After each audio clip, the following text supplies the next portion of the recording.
I'm going to tell you the story of one of the darkest crimes in history. It is the story of Leonard Lake, a man whose carefully planned and horrifying actions terrorized Northern California during the 1980s and revealed the terrifying potential of human cruelty. Leonard Lake was born in 1945 in San Francisco, California. From an early age, his life was marked by instability, isolation, and difficulty forming meaningful social connections. Neighbors and family later recalled that he was a shy and withdrawn child, prone to spending long hours alone. He exhibited early interests in firearms, military tactics, and survival techniques, often practicing with small weapons and reading extensively about combat and control. These interests were not unusual in isolation, but combined with his solitary tendencies and fascination with dominance, they became early indicators of darker impulses. As a teenager, Lake struggled socially and academically. He experienced rejection and bullying from peers, which deepened his sense of alienation. Reports suggest that he began exhibiting controlling and obsessive behaviors during adolescence. He also developed an early interest in pornography and sexual fantasy, particularly those involving domination and control. These patterns of thought and behavior would become central to his criminal life. Lake briefly served in the United States Marine Corps. During his time in the military, he gained skills in survival, firearms, and discipline. However, he failed to integrate these skills into a conventional civilian life. Instead, they were later repurposed to support his violent fantasies. After leaving the military, he moved frequently, taking odd jobs, avoiding long-term commitments, and seeking isolation whenever possible. This transient lifestyle gave him the opportunity to study communities, observe routines, and find potential victims without attracting attention. In the mid-1970s, Leonard Lake met Charles Ng, a younger man who shared some of his interests in violence, control, and fantasy. Their partnership became central to the crimes that would later define Lake's legacy. Together, they developed a system for abducting, imprisoning, and killing victims. The two men complemented each other. Lake was methodical, obsessive, and organized, while Ng provided energy and a willingness to participate in acts of violence. Lake's most notorious act was the construction of a hidden bunker on a property he purchased in Wilseyville, California. The bunker was carefully designed to imprison victims, store weapons, and allow him to carry out his crimes in complete isolation. It included locks, chains, and other implements to control victims' movements. Lake kept detailed journals, photographs, and lists documenting his fantasies, his methods, and his plans. This level of organization demonstrated a high degree of premeditation and forethought, making his crimes particularly chilling. Lake targeted women who were vulnerable and could be manipulated or overpowered. He lured victims using promises of work, shelter, or companionship, exploiting trust to gain control. Once abducted, victims were subjected to confinement, assault, and often murder. He frequently videotaped his acts, creating a record of the terror he inflicted, which later provided investigators with evidence of his premeditated cruelty. He often employed a combination of restraint, coercion, and psychological manipulation to maintain control, displaying traits consistent with sexual sadism and antisocial personality disorder. During the period of his criminal activity, the public remained largely unaware of the danger he posed. Communities in Northern California were left shocked when his crimes were finally uncovered. Families of missing persons struggled for years without answers, and law enforcement initially faced difficulty connecting disappearances that occurred across county lines. Lake's careful planning, isolated locations, and transient movements allowed him to evade detection for an extended period. The investigation intensified in 1985 after Charles Ng was detained on an unrelated weapons charge. Under questioning, Ng led authorities to Lake's Wilseyville property. There, investigators discovered the hidden bunker, containing human remains, personal effects, weapons, and detailed records of Lake's activities. The evidence revealed the horrifying scale and systematic nature of his crimes, including multiple murders, assaults, and abductions. Authorities confirmed that Lake had killed numerous victims over several years, although the full number may never be known. Psychological analysis of Leonard Lake after his death highlighted the extreme antisocial tendencies, sexual sadism, and obsessive need for control that defined his behavior. He demonstrated the ability to maintain an outwardly ordinary persona while carrying out acts of extraordinary cruelty. His meticulous planning, attention to detail, and creation of a secure facility for his crimes set him apart from impulsive offenders. Lake operated in a calculated and methodical manner, combining patience, observation, and planning to ensure the success of his attacks. Faced with imminent arrest, Leonard Lake chose to end his own life in 1985. His death prevented a complete legal reckoning, but Charles Ng was subsequently prosecuted and convicted for the crimes they had committed together. The trial revealed the full extent of Lake's predatory behavior, the meticulous planning behind his acts, and the suffering inflicted upon his victims. Families of the victims described the trauma and fear that had haunted them for years, and investigators detailed the painstaking work required to uncover and understand Lake's methods. The aftermath of Leonard Lake's crimes had profound and lasting consequences. Law enforcement agencies reviewed and improved practices related to missing persons, interagency cooperation, and tracking transient offenders. His case became a central study in criminal psychology, illustrating how a person could combine outward normalcy with calculated, methodical violence in private. It also prompted greater awareness of the potential for organized predatory behavior, highlighting the importance of vigilance and forensic investigation. Leonard Lake's story is a chilling reminder of the depths of human cruelty. He combined intelligence, patience, and meticulous planning to commit acts of extreme violence. He preyed on the vulnerable, exploited trust, and created a hidden world where terror could unfold without interruption. Even decades after his death, his crimes continue to serve as a case study in psychology, criminal investigation, and the consequences of predatory behavior.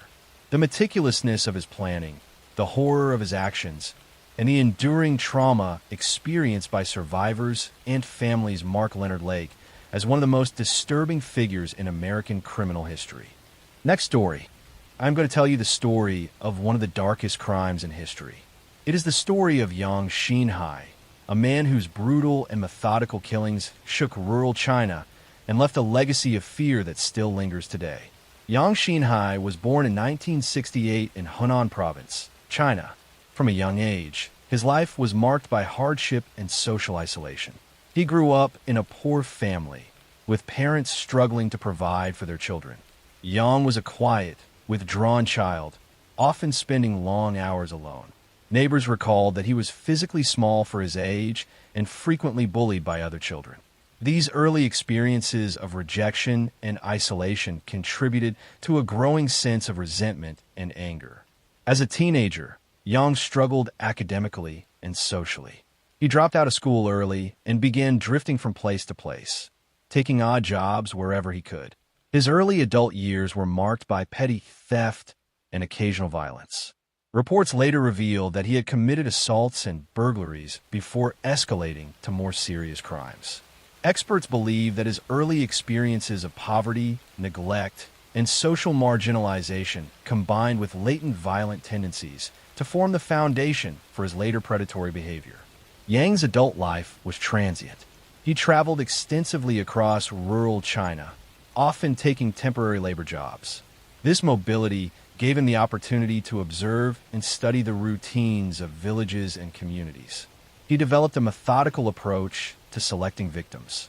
Typically, he targeted isolated households in small towns or remote villages, where people lived alone or in small family units. He studied patterns, watching the comings and goings of people and noting when homes would be empty or vulnerable. Beginning in the late 1990s, Yang's crimes escalated into a spree of extreme violence. He would enter homes late at night, often using brute force to gain access. His attacks were sudden, brutal, and meticulously executed. Victims were usually killed with hammers, axes, or knives. There was little warning, and the violence was overwhelming. Entire families were sometimes murdered, leaving behind scenes of terror and devastation. He was careful to avoid leaving evidence that could easily identify him, frequently wearing gloves and taking precautions to avoid detection. The scale and pattern of Yang's crimes caused widespread fear in rural communities. Villagers were terrified to be alone at night. People began to lock doors and keep watch in groups, but the unpredictability of his attacks made the fear pervasive. Authorities were initially unable to connect the murders, partly due to the geographic spread of his attacks. He operated across multiple provinces, which made investigation coordination difficult and slowed the identification of a pattern. Yang's psychological profile was disturbing. Experts who later studied his case identified traits consistent with extreme antisocial personality disorder. He demonstrated a total lack of empathy, deriving satisfaction from the suffering of others. He was methodical, patient, and highly organized in his approach. Unlike many criminals who act impulsively, Yang planned his attacks with precision. He would observe, wait for opportunities, and strike when victims were most vulnerable. His calm demeanor in public and transient lifestyle allowed him to blend into communities while committing violent acts in private. Authorities eventually pieced together the pattern of killings in the early 2000s. Investigators cross-referenced missing persons reports, unusual deaths, and witness accounts. Breakthroughs came when survivors and eyewitnesses provided descriptions of a suspicious man seen near crime scenes. Law enforcement used a combination of interviews, crime scene reconstruction, and emerging forensic methods to track his movements. Yang Xinhai was finally arrested in 2003. Evidence linked him to at least 67 murders and multiple assaults, making him one of the most prolific serial killers in Chinese history. The trial revealed the horrifying scope of his crimes, the meticulous planning involved, and the terror he had inflicted on countless communities. Witnesses recounted their fear and trauma, survivors described narrow escapes, and investigators detailed the painstaking work required to apprehend him. He was convicted and sentenced to death. Yang remained calm during proceedings, showing little emotion or remorse. The sentence was carried out in 2004, bringing an official end to his spree of violence. Yet the impact of his crimes continued to resonate. Families mourned lost relatives, communities took years to recover their sense of security, and law enforcement incorporated lessons from the case into methods for tracking transient offenders and connecting widely dispersed crimes. The story of Yang Xinhai is a chilling reminder of the depths of human cruelty. His ability to operate undetected for years, the meticulousness of his planning, and the sheer brutality of his crimes make him one of the most terrifying figures in modern criminal history. He targeted the most vulnerable, struck without warning, and left a trail of destruction that shaped communities and criminal investigation practices for years to come. Even today, his crimes are studied in China and internationally as examples of how poverty, social isolation, and unchecked violent tendencies can combine to create a predator capable of extreme destruction. The terror he instilled, the lives he destroyed, and the fear that gripped entire rural provinces mark Yang Xinhai as a haunting figure whose story remains one of the darkest chapters in criminal history. Next story. I'm going to tell you the story of one of the darkest crimes in history. It is the story of Robert Hansen, a man whose actions terrorized Alaska for more than a decade. His crimes went undetected for years, and he managed to live among ordinary people while carrying out acts of unimaginable cruelty. Robert Hansen was born in 1939 in Esterville, Iowa. From the beginning, he was a quiet, introverted child. He suffered from frequent illnesses, including asthma, which kept him isolated from his peers and made social interaction difficult. His early childhood was marked by loneliness. He spent hours observing the world around him, especially the natural environment and animals. This fascination with hunting and firearms would shape his later life in profound ways. Even as a young boy, Hansen displayed disturbing tendencies. He had a fascination with trapping and harming animals. Neighbors and relatives later recalled incidents where he would set traps for small creatures, sometimes killing them without remorse. These behaviors were early warning signs of a lack of empathy and a fascination with control over weaker beings. In school, Hansen was often bullied and ostracized, deepening his sense of isolation. He retreated further into solitary activities, reading, observing, and imagining scenarios in which he held power over others. As a young man, Hansen moved to Anchorage, Alaska. There, he pursued work as a baker, eventually opened his own small bakery. To the outside world, he appeared calm, polite, and respectable. Neighbors saw him as a quiet, professional man, unremarkable and trustworthy. This appearance of normalcy masked the dark compulsions that he harbored. Hansen's calm demeanor and attention to routine allowed him to operate unnoticed while he planned his crimes. Hansen's crimes began in the 1970s. He targeted women who were vulnerable, often sex workers or women alone in public areas. He would carefully observe potential victims, learning their routines and patterns. Using his van, he would lure them under the pretense of offering rides, jobs, or companionship. Once he gained control over them, he transported them to remote areas of the Alaskan wilderness. His knowledge of the land and hunting skills allowed him to select isolated locations where no one would find the victims. Once in the wilderness, Hansen's predatory instincts were fully revealed. He would restrain his victims and, in some cases, sexually assault them. In other cases, he would release them and pursue them through the forest, shooting at them as if they were game. He took pleasure in the fear and panic he created, viewing these women not as human beings, but as objects to dominate and hunt. His meticulous planning and patience made him extremely difficult to catch. He would often bury victims in unmarked graves, scatter evidence, and use the natural terrain to hide his crimes. The impact of his crimes on the community was profound, though it developed gradually. At first, disappearances were treated as isolated incidents. Families reported missing daughters, and friends searched in vain for answers. Women began to alter their behavior, avoiding certain areas and traveling in groups. The growing fear was subtle but pervasive. Law enforcement struggled to see the connection between cases.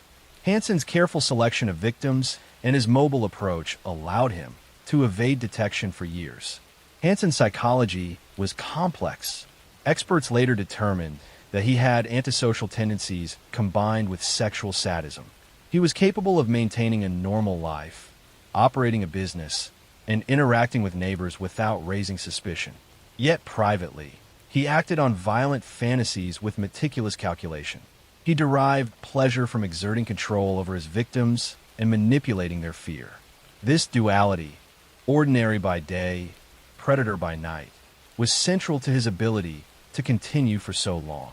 Investigations into his crimes intensified in the early 1980s.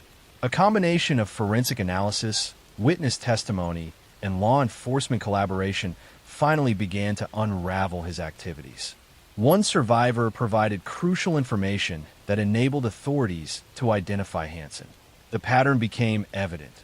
Vulnerable women were targeted, abducted, transported in his van, and disposed of in remote wilderness areas. Evidence included personal items belonging to victims, forensic traces, and eyewitness accounts of his interactions with women prior to abduction. Eventually, he was linked to at least 17 murders, though it is widely believed the number of victims may have been higher. Hansen's arrest in 1983 brought a wave of relief, but also horror as the details emerged. The trial revealed the full extent of his methodical cruelty. Prosecutors presented overwhelming evidence, including detailed accounts from surviving victims, physical evidence from crime scenes, and witness statements. Victims' families confronted Hansen in court, recounting years of fear and grief. Hansen maintained a composed, calm demeanor throughout the trial, showing little outward remorse. He was convicted and sentenced to life imprisonment without the possibility of parole. The aftermath of Hansen's crimes had a lasting effect on Alaska and beyond. Communities were forced to confront the vulnerabilities of women and the hidden dangers present even in quiet towns.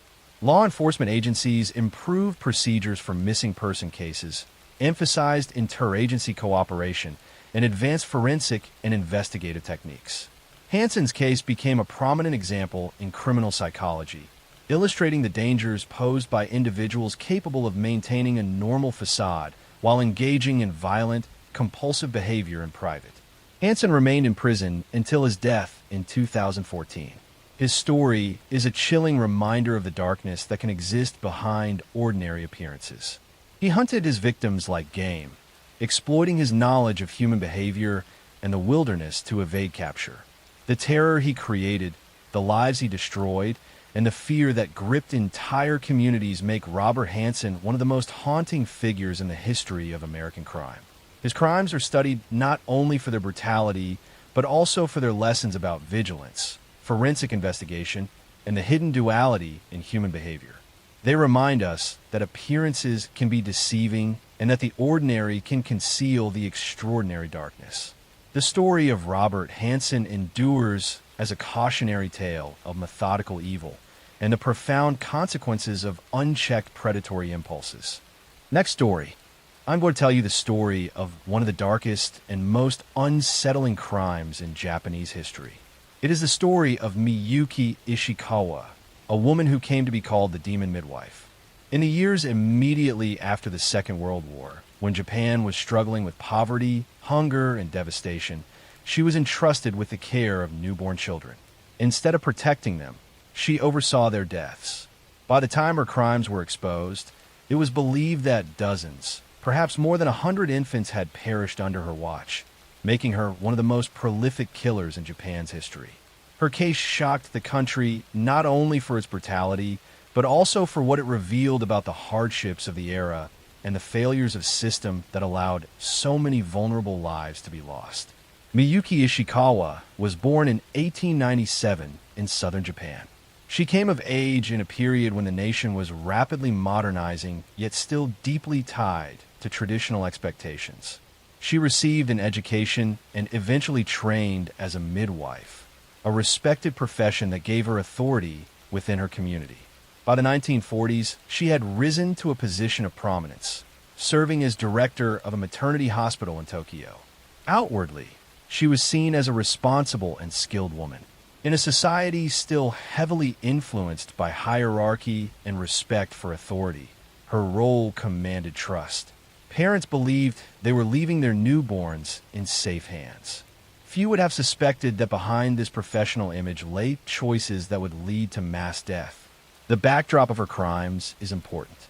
In the late 1940s, Japan was reeling from the devastation of the war. Cities had been bombed, the economy was in ruins, and food shortages were severe. Families struggled to provide for themselves, let alone for new children. At the same time, birth control was limited, abortion was restricted, and many women became pregnant without support. In such desperate circumstances, unwanted children were often abandoned or placed into institutions. The hospital where Ishikawa worked became one of the places where these infants were sent. But instead of offering them a chance at survival, the hospital under her care became a site of systematic neglect and death. Ishikawa, together with her husband and a doctor who worked alongside her, developed a chilling practice. When poor families brought infants they could not afford to raise, she did not provide care or seek adoption. Instead, she allowed the children to die, often by deliberate neglect. In many cases, the infants were left without adequate food or medical treatment until they perished. At times, more direct methods were used to hasten death. The justification she later offered was that she was relieving parents of burdens they could not manage. In her view, and in the view of her accomplices, the deaths were acts of mercy that spared families from financial ruin. But behind such rationalizations was the stark fact that she had taken it upon herself to decide who would live and who would die. The scale of the deaths grew over time. Records were poorly kept, and many infants were never formally registered, which allowed the crimes to continue in the shadows. Families who delivered babies to Ishikawa often never saw them again. Some parents may have suspected what was happening, but felt powerless in the face of authority. Others perhaps accepted her assurances that their children would be placed in care. Over the course of several years, the number of dead mounted. When investigators later attempted to piece together the extent of the killings, Estimates range from dozens to more than 100. The true figure has never been confirmed. The crimes came to light almost by accident in 1948. Police discovered the bodies of several infants, abandoned and left to decay. Tracing them back led to Ishikawa's hospital. As the investigation deepened, the extent of the deaths became undeniable. Corpses of babies were found in alarming numbers, some hidden, others discarded.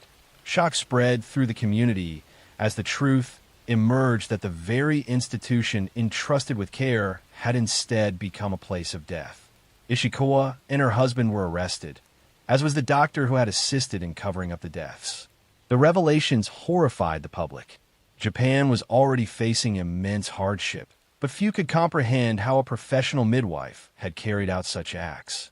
During her trial, Ishikawa's defense argued that she acted under the pressures of poverty and overpopulation. She claimed that parents abandoned children with her because they could not support them and that the government had failed to provide welfare or assistance. Her lawyers contended that the responsibility was not hers alone, but also the fault of a system that left families desperate and offered no safety net for unwanted children.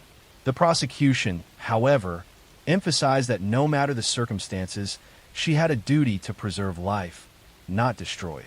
The sheer number of deaths revealed a deliberate and sustained practice, not isolated acts. In 1952, Miyuki Ishikawa was convicted. She received a surprisingly light sentence of only 8 years, later reduced to 4 on appeal. Her husband and the doctor received even lesser punishments. To many, the leniency of the court was almost as shocking as the crimes themselves. It reflected, in part, a recognition of the social conditions of post-war Japan. Authorities seemed to accept that poverty and desperation had played a role in the tragedy. Yet for the families who lost children, justice seemed far from served. The light sentences fueled outrage and left deep questions about accountability. The aftermath of the case had lasting consequences. Public outcry over the deaths, and the trial drew attention to the plight of poor families and the lack of support for mothers. It contributed to changes in Japanese law, including reforms that expanded access to birth control and legalized abortion under certain conditions. Policymakers recognized that preventing unwanted pregnancies and providing better welfare for children was essential to avoid such tragedies in the future. In this way, the case of Miyuki Ishikawa became a grim turning point that exposed the human cost of neglect and forced the country to confront uncomfortable truths about social responsibility. Miyuki Ishikawa faded into obscurity after her release from prison. Little is known of her later life, but her name remains infamous in Japan's criminal history. The image of a trusted midwife who oversaw the deaths of infants continues to haunt collective memory. Her case stands as a chilling reminder that evil can take forms that do not fit the usual image of violence. It can hide behind respectability, professional authority, and even the appearance of care. The story of the demon midwife is remembered not only for the sheer scale of the deaths, but also for what it revealed about a society in crisis. It showed how desperation, poverty, and inadequate systems can create conditions where life is devalued, and it demonstrated the catastrophic consequences when those in positions of trust betray their most sacred duty. The infants whose lives were taken never had the chance to be remembered individually, but together they represent one of the darkest tragedies of post-war Japan. Next story. I'm going to tell you the story of one of the darkest crimes in German history. It is the story of Joachim Kroll, the man who came to be known as the Ruhr Cannibal. For more than 2 decades, he moved quietly through industrial towns along the Ruhr River, a shy factory worker who lived alone and kept to himself. Behind his timid appearance, he carried out a series of murders so disturbing that even seasoned investigators struggled to process what they uncovered. His acts of violence and cannibalism created one of the most haunting chapters in European crime history, and the way his crimes were discovered still chills those who read about it today. Joachim Kroll was born in 1933 in Hindenburg, a part of Germany that would later become Poland after the Second World War. He grew up in a large poor family, the son of a miner. Childhood for Kroll was marked by deprivation and instability. Food was scarce, the war shattered communities, and his father was taken prisoner by the Soviet Union. Teachers and neighbors described young Joachim as a slow learner who had difficulty reading and writing. He was considered simple-minded and often ridiculed by classmates. He had no close friends and spent much of his childhood in isolation. Even as a teenager, he was seen as awkward and withdrawn. His family eventually relocated to North Rhine-Westphalia, where Kroll would live out much of his life in industrial towns that were rebuilding after the war. Psychologists later observed that his development was arrested at an early stage. His intelligence level was measured as borderline, and he displayed signs of emotional immaturity. While other young men began to form relationships and pursue work, Kroll remained isolated. He drifted from job to job, mostly unskilled labor in factories. He never married and never established meaningful friendships. Neighbors described him as a strange but harmless man who often kept small animals and sometimes appeared overly attached to them. Beneath this lonely exterior, however, Kroll was developing urges that he did not know how to control. He later admitted that he began harming animals in his youth, practicing cruelty on rabbits, cats, and dogs. It was the early sign of the violence he would later direct toward humans. The first known killing occurred in 1955. Kroll was 22 years old when he murdered a young woman named Irmgard Strell. He strangled her in a field near the town of Duisburg and mutilated her body. Unlike many killers who commit their first crime and then recoil in fear, Kroll experienced the opposite. He found satisfaction in the act and confessed later that it gave him a release he had never felt before. Over the next 2 decades, he killed repeatedly, striking in towns across the Ruhr region. His victims included women and young girls, often chosen at random when opportunity presented itself. He would lure them, strangle them, and then mutilate their bodies. In several cases, he engaged in acts of cannibalism, cutting pieces of flesh to take home and cook. He later explained to police that during times of food shortages, he believed this would help save money on groceries. Kroll's murders followed a grim pattern. He struck suddenly, with little planning, and often near his own neighborhood. After killing, he disposed of bodies in rivers, fields, or abandoned industrial areas. Despite the brutality, he managed to avoid detection for years. Police in the region were overwhelmed with crime in post-war Germany, and disappearances were often treated as isolated events. Forensic science in the 1950s and 1960s lacked the tools available today. The scattered nature of Kroll's crimes meant investigators did not immediately connect them. Families grieved without answers, while Kroll quietly returned to his factory shifts and lived in his modest apartment. As the years passed, suspicions about him never seemed to take root. Neighbors described him as odd but non-threatening. He lived alone, kept his flat cluttered but not alarming, and often greeted others politely. He was regarded as simple, even childlike, and therefore overlooked as a possible threat. This image helped shield him while he continued his spree. He killed at least 14 people between 1955 and 1976, though some estimates suggest there may have been more.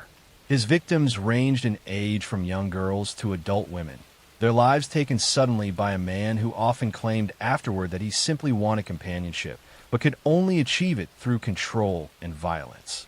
The discovery of his crimes came in the summer of 1976 in the most horrifying way. Neighbors in his apartment building noticed that the pipes were clogged and sewage was backing up. A maintenance worker was called to investigate the blockage. What he found inside the pipes shocked him. Pieces of human flesh were lodged in the system, clogging the flow of water. Police were alerted immediately. They questioned residents, and suspicion fell on Joachim Kroll. When officers entered his apartment, they discovered an even more disturbing scene. In his kitchen, they found cooking utensils, pans, and a refrigerator containing pieces of human flesh. On the stove, a pot simmered with carrots and potatoes alongside meat that investigators confirmed was human. Kroll was arrested at once. Under interrogation, he calmly confessed to a series of murders spanning 2 decades. He recounted details of killings in a matter-of-fact tone, showing little understanding of the enormity of his actions. He admitted to killing women and children, often strangling them, and then cutting off pieces of their bodies to eat. His explanations revealed both a disturbed mind and a chilling lack of remorse. He spoke as if the murders were simply part of his life, necessary acts to fulfill urges he could not control. For investigators, the confessions tied together a long list of unsolved cases that had haunted the rural area for years. Families who had wondered what happened to their loved ones finally received answers, though the truth was more horrific than they could have imagined. The trial of Joachim Kroll began in 1982, several years after his arrest, due to the need for thorough psychiatric evaluations and the gathering of evidence across multiple crime scenes. Court proceedings revealed his simple manner of speech and his childlike behavior. Psychiatrists described him as severely mentally impaired but still responsible for his actions. The defense argued that he lacked full comprehension, while the prosecution emphasized the repeated nature of his crimes and the danger he posed to society. In the courtroom, the families of victims listened in anguish as the murders were described in detail. The image of this shy, awkward man sitting quietly in the dock contrasted sharply with the brutality of his acts. In 1982, Joachim Kroll was convicted of multiple counts of murder and sentenced to life imprisonment. He was incarcerated in a high-security facility where he lived out his remaining years. Even in prison, he remained isolated, spending much of his time alone, still regarded by others as strange and simple. He died in 1991 of a heart attack at the age of 58. His death closed a chapter on one of Germany's most infamous killers, but the scars left behind remained with the families of his victims and the communities he had haunted for more than 20 years. Next story. I am going to tell you the story of Otis Elwood Toole, a man who drifted through life like a shadow, carrying with him the scars of abuse, poverty, and neglect, and leaving behind a trail of horror, unanswered questions, and devastating pain. His life was not one of grand schemes or intricate manipulations, but of chaos, confusion, and violence. He was a killer who confessed and retracted, who blurred the line between truth and lies, who may have taken many lives but left the world never fully certain of what he had actually done. And that uncertainty, that emptiness, is what makes his story one of the most haunting in the history of American true crime. Otis Toole was born on March 5th, 1947, in Jacksonville, Florida, into a world that seemed set against him from the start. His father was an alcoholic who abandoned the family when Otis was still a boy, leaving him in the care of a mother who was harsh, cold, and abusive. She dressed him in girls' clothing to humiliate him, beat him, and reminded him constantly that he was unwanted. His grandmother, according to Toole, practiced forms of ritualistic religion that terrified him as a child. He would later claim that she exposed him to occult practices, strange ceremonies, and even encouraged him to take part in rituals that blurred innocence and fear. These claims, like much of what Toole later said in life, are impossible to fully confirm, but they paint the picture of a boy who was never safe, never comforted, and never allowed to feel loved. He was different from the beginning, slow in school, subject to epileptic seizures, and often bullied by other children. He was isolated from his peers. He wandered the streets of Jacksonville, often disappearing for days. Fire fascinated him. He would set small blazes and watch them burn, staring into the flames with a fascination that was both soothing and arousing. Later, psychiatrists would describe him as having pyrophilia, a sexual attraction to fire. By the time he was 10, he was already setting homes and abandoned buildings alight, finding in destruction a twisted sense of control. Sexuality confused and troubled him from an early age. He was molested by older men and admitted to trading sexual acts for money as a teenager. His earliest sexual experiences were marked not by tenderness or choice, but by exploitation and coercion. As he grew older, he began to identify as gay. But in the South of the 1950s and 1960s, this only brought him more isolation, ridicule, and violence. Otis was a boy without belonging, too poor for stability, too strange for acceptance. and too damaged for comfort. His teenage years were marked by drifting, petty crimes, and violence. He would later claim that he killed for the first time as a teenager, stabbing a traveling salesman who had propositioned him. Whether this story is true remains unknown, but it marked the beginning of a pattern that would define the rest of his life. Confessions of murder that could never be proven. Sometimes he told the truth, sometimes he lied, and sometimes he blurred the two until no one could tell the difference. By adulthood, Otis was a drifter moving through the South without direction. He was transient, unstable, and unpredictable. He worked odd jobs, slept in bus stations or abandoned buildings, and wandered highways. It was during these years of drifting that he met another man who would change the course of his life. Henry Lee Lucas. Lucas, like Toole, was born into neglect and abuse. He, too, had grown up violent, unstable, and alienated. When the two men met in the mid-1970s, they seemed to recognize themselves in each other. They became companions, lovers at times, partners in drifting, and, as they would both later claim, partners in killing. The pair became infamous for their confessions, at one point admitting to hundreds of murders across the country. They painted themselves as nomadic killers, traveling state to state, murdering strangers picked up along the highways, and then moving on without a trace. To hear them tell it, they were among the most prolific killers in history. The problem was that most of those confessions could not be verified. Some are proven false, with Lucas and Toole confessing to murders they could not possibly have committed because they were in another state at the time. Yet, their words were so detailed, so graphic, and so consistent with each other that investigators struggled to separate fact from fiction. For a time, police departments across the country were eager to pin unsolved murders on the duo, closing cases based on confessions that were shaky at best. Later, this rush to believe would be criticized as sloppy police work. But in the moment, Toole and Lucas seemed to provide answers to mysteries that had haunted communities for years. Amid the sea of confessions, however, there were confirmed crimes that showed Toole's capacity for violence. In January 1982, he killed a man named George Sonnenberg by setting fire to his home while Sonnenberg was inside. Toole had been living with Sonnenberg at the time and set the blaze after an argument. Sonnenberg died of his injuries, and Toole was eventually convicted of the murder. He was later convicted of the murder of a 64-year-old woman named Dorothy Burkett, whom he strangled, and another murder in Tallahassee. These convictions proved that, even if many of his confessions were lies or exaggerations, Otis Toole was a killer. But it was one case in particular that forever tied his name to American memory: the abduction and murder of Adam Walsh. On July 27, 1981, 6-year-old Adam Walsh disappeared from a Sears department store in Hollywood, Florida. His mother had left him briefly at a video game display while she shopped, and when she returned, he was gone. 2 weeks later, his severed head was found in a drainage canal more than 100 miles away. The murder shocked the nation. It was brutal, senseless, and left parents across America terrified for their children. Adam's father, John Walsh, would channel his grief into activism, becoming the host of America's Most Wanted and one of the most vocal advocates for missing children's rights in U.S. history. Years later, Otis Toole confessed multiple times to killing Adam Walsh.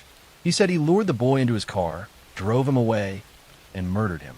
He described details of the crime in a way that seemed convincing. Yet, as always with Toole, the truth was tangled. He later recanted. Then he confessed again.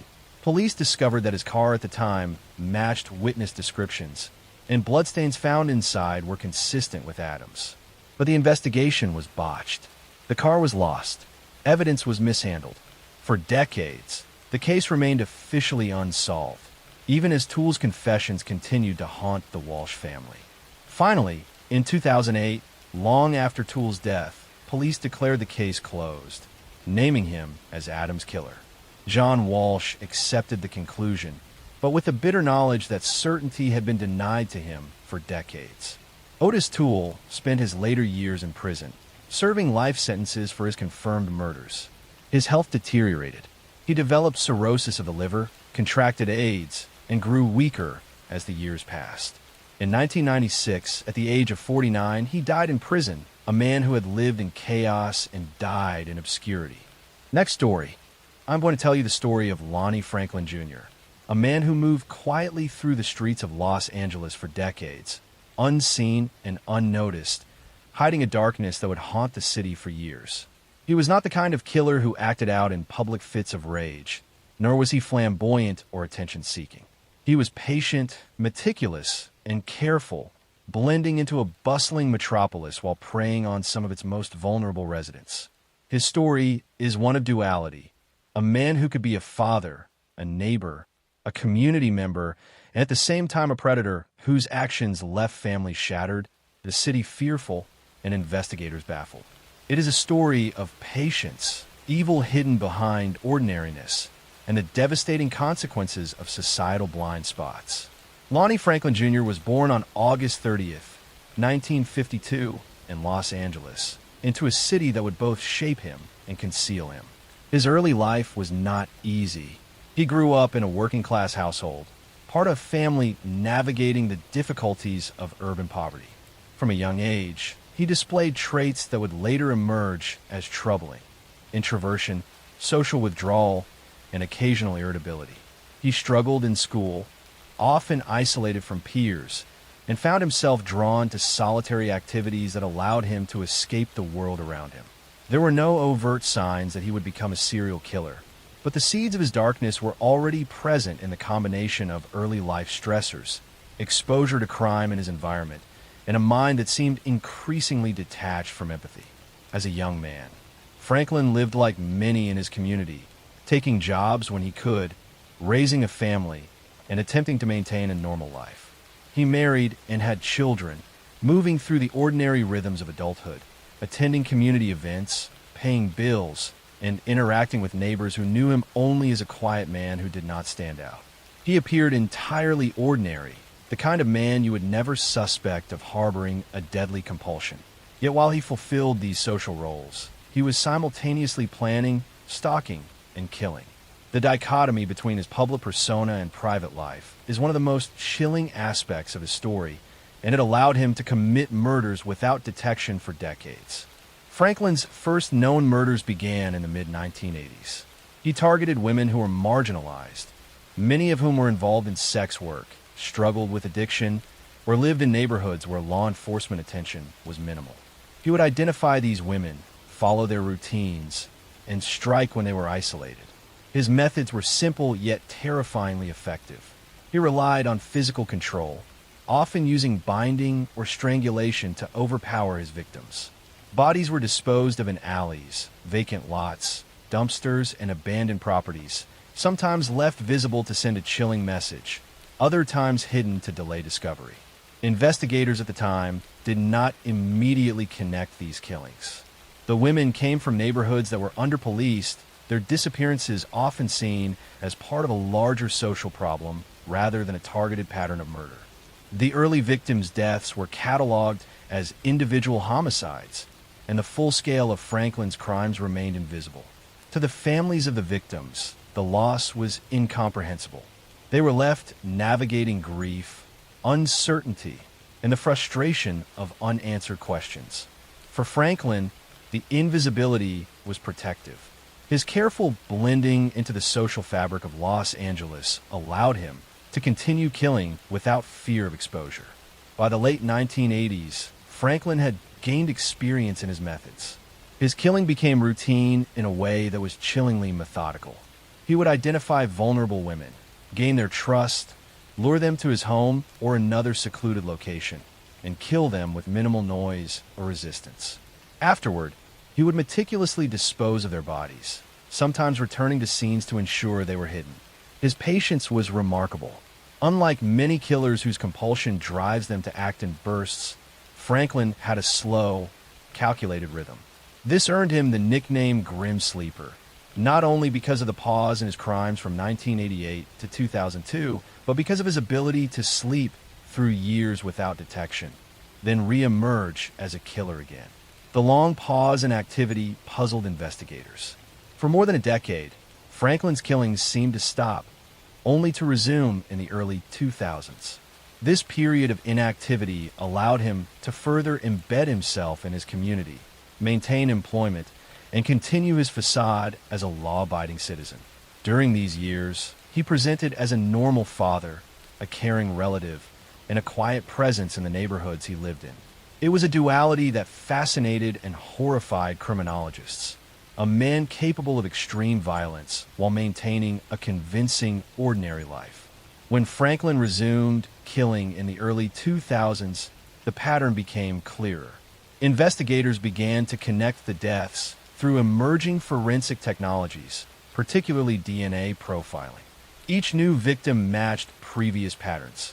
Women vulnerable due to poverty, substance use, or social isolation, killed in the same manner and often left in similar locations. The investigation into these murders grew more sophisticated, combining community outreach, forensic science, and persistent police work. Still, the scale of Franklin's crimes was staggering, and the realization that he had operated undetected for decades shocked the city and the nation. Franklin's arrest came in 2010, sparked by DNA evidence linking him to multiple murders. During questioning, he initially denied guilt, but investigators had built an overwhelming case. Evidence included physical traces at crime scenes, patterns in victimology, and corroboration of his movements over decades. Families of victims were called to testify, sharing harrowing accounts of women lost to senseless violence. Each story added weight to the understanding of Franklin's reign of terror and revealed the human cost of systemic neglect. The trial that followed was lengthy and emotionally intense. Prosecutors meticulously reconstructed decades of killings, presenting evidence of Franklin's methods, his victims' lives, and his ability to exist in two worlds at once. Testimonies revealed not only the acts themselves, but the societal failures that allowed them to go undetected for so long. Police resource limitations, social stigmas against sex workers, and the marginalization of communities where the victims lived. Franklin's defense attempted to mitigate by claiming detachment and mental instability, yet the jury found him guilty of 10 counts of murder. He was sentenced to death, a verdict that offered families some closure but could never erase the pain of decades-long terror. Franklin spent the remaining years of his life on death row, declining in health, a man whose crimes would leave a permanent mark on Los Angeles. He died in 2020 from natural causes, but the shadow of his actions lingered. Neighborhoods, families, and law enforcement agencies had to reconcile with the reality that a predator had lived among them, unseen for decades, exploiting blind spots and preying on the most vulnerable. Next story. I'm going to tell you the story of Rodney Alcala, a man who lived among the people of Southern California, a photographer and aspiring actor whose charm and apparent normalcy masked a horrifying secret. To most who met him, he seemed polite, even likable, a man with ambition and social grace. He carried himself confidently, appeared well-spoken, and presented himself as successful. Yet behind this carefully constructed exterior was a predator of astonishing cunning, a man whose crimes were as methodical as they were brutal, and whose ability to hide in plain sight would allow him to terrorize communities for years. Rodney Alcala's story is one of deception, obsession, and the terrifying capacity of evil to masquerade as normality. Rodney Alcala was born on August 23, 1943, in San Antonio, Texas. His childhood was troubled, marked by instability and early signs of abnormal behavior. From a young age, he exhibited cruelty toward animals, a common indicator in the histories of later violent offenders, and showed an unusual fascination with control and dominance. His early adolescence was characterized by social awkwardness, isolation, and behaviors that alienated him from peers. Yet in spite of these early red flags, he demonstrated intelligence, charisma, and an ability to present himself convincingly, traits that he would later exploit to lure victims. By the late 1960s, Alcala had begun a life of drifting and minor criminal activity. He had enlisted in the military, but even this structured environment could not contain his impulses. Reports from the time indicate incidents of sexual aggression, as well as escalating behaviors that suggested he was experimenting with control over others. He studied photography, and this skill would later become both a lure and a tool for his crimes. Alcala's ability to present himself as charming, cultured, and talented enabled him to gain access to people who might otherwise have been cautious, and it allowed him to hide in plain sight for years. Alcala's murders began in the early 1970s. His early victims were often women and young girls whom he approached under the guise of photography sessions, auditions, or modeling opportunities. He would offer to take their photographs, gain their trust, and then isolate them. His methods were cold and calculated. He often used his physical presence and persuasive abilities to restrain his victims, and he killed them with strangulation, bludgeoning, or stabbing. The bodies were sometimes disposed of in remote locations, though he occasionally left them in more visible areas, a mix of confidence and impulsivity that made him unpredictable. What allowed Alcala to continue for so long was his dual life. By day, he could appear as an aspiring actor, attending auditions in Los Angeles, appearing on television programs, and maintaining a social persona that seemed harmless. He participated in activities that gave him legitimacy, mingled with people who trusted him, and maintained a facade of normalcy that insulated him from suspicion. Meanwhile, he committed heinous acts in private, exploiting weaknesses, anonymity, and the blind spots of law enforcement in a sprawling urban environment. Alcala's first known conviction came in 1971, when he was charged with the rape and assault of a 12-year-old girl in New York. He served time in prison, yet this incarceration did not stop his predatory behaviors. Upon release, he moved to California, where he escalated his killings. One of the most chilling aspects of his crimes was his ability to photograph his victims, capturing moments of trust and vulnerability before committing violence. These photographs, recovered decades later, revealed the extent of his manipulative skill and the cold calculation behind each attack. They provided investigators with insights into his pattern, but also revealed the haunting reality that he had objectified and exploited so many lives. One of the most disturbing features of Alcala's criminal career was his pattern of eluding justice despite clear warning signs. He was twice brought to trial for murder in the 1970s, but managed to escape convictions due to a combination of legal technicalities, lack of physical evidence, and his polished courtroom demeanor.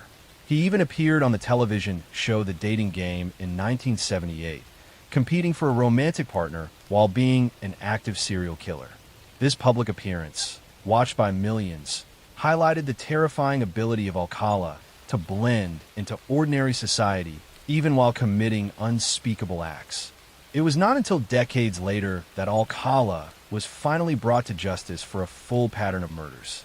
Investigators meticulously pieced together evidence from old crime scenes, witness testimonies, and the victims' families, along with his own photographic records, which served as a chilling archive of his predatory behavior. He was connected definitively to multiple murders in Southern California, with victims ranging from young teens to adult women. The brutality, premeditation, and manipulation involved in his crimes demonstrated both the danger of underestimating someone based on appearances and the horrifying lengths to which a predator can hide behind charm and talent. Alcala's trial was lengthy and emotionally intense. Families of victims recounted the losses, the disappearances, and the long years of uncertainty. Evidence of his photographs, personal journals, and past convictions painted a picture of a man who was methodical, calculating, and remorseless. The scale of his crimes, combined with his ability to remain unnoticed for so long, made the courtroom proceedings not only a legal reckoning, but an emotional reckoning for the city. Witnesses, friends, and family members struggled to comprehend how a man they might have passed on the street could commit such horror. In the end, Rodney Alcala was convicted of multiple murders and sentenced to death. The legal process continued for decades as appeals and reviews extended the finality of his punishment.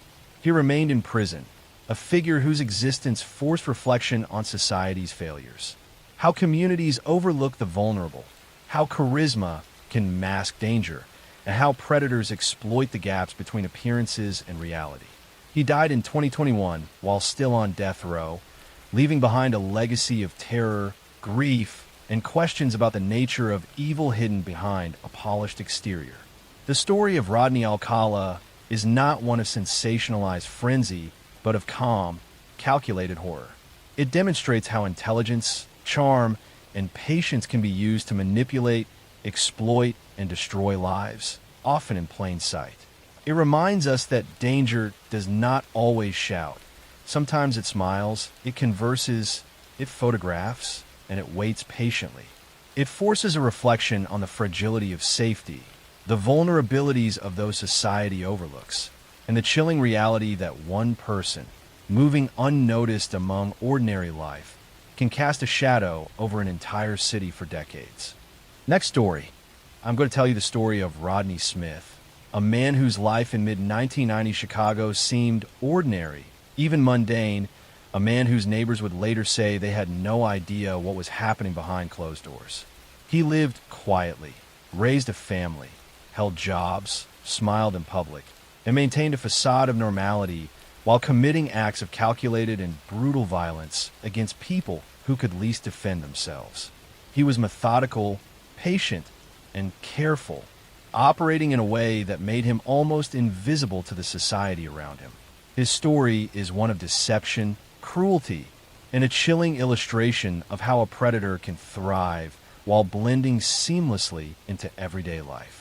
Rodney Smith was born in 1968 in Chicago, Illinois, into a working-class family in a neighborhood marked by poverty and crime. His father was often absent, and his mother struggled to provide stability for her children. Early in life, Smith was left to navigate his own social and emotional development, which was turbulent at best. Teachers described him as quiet, sometimes hostile, and socially awkward, yet also intelligent and capable of charming adults when it suited him. There were early warning signs: tendencies toward cruelty toward animals, impulsive aggression, and an unusual fascination with violence. But they were overlooked by a world too busy with its own struggles to notice a quiet boy in a crowded city. In adolescence, Smith began drifting. He engaged in petty crime, fights, and minor run-ins with law enforcement. Yet these early offenses did not hint at the scale of what was to come. He learned to navigate the urban environment with caution and cunning, paying close attention to how people behaved, where vulnerabilities existed, and how he could exploit them.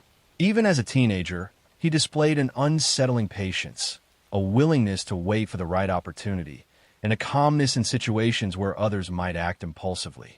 This patience would become central to the pattern of his later crimes. By his early 20s, Smith had settled into a semblance of normal life. He held a series of jobs, maintained friendships, and began to participate in his community. On the surface, he seemed like an ordinary man trying to make his way in the world. Yet beneath this facade, he began targeting women who were vulnerable, often those living in poverty or struggling with addiction.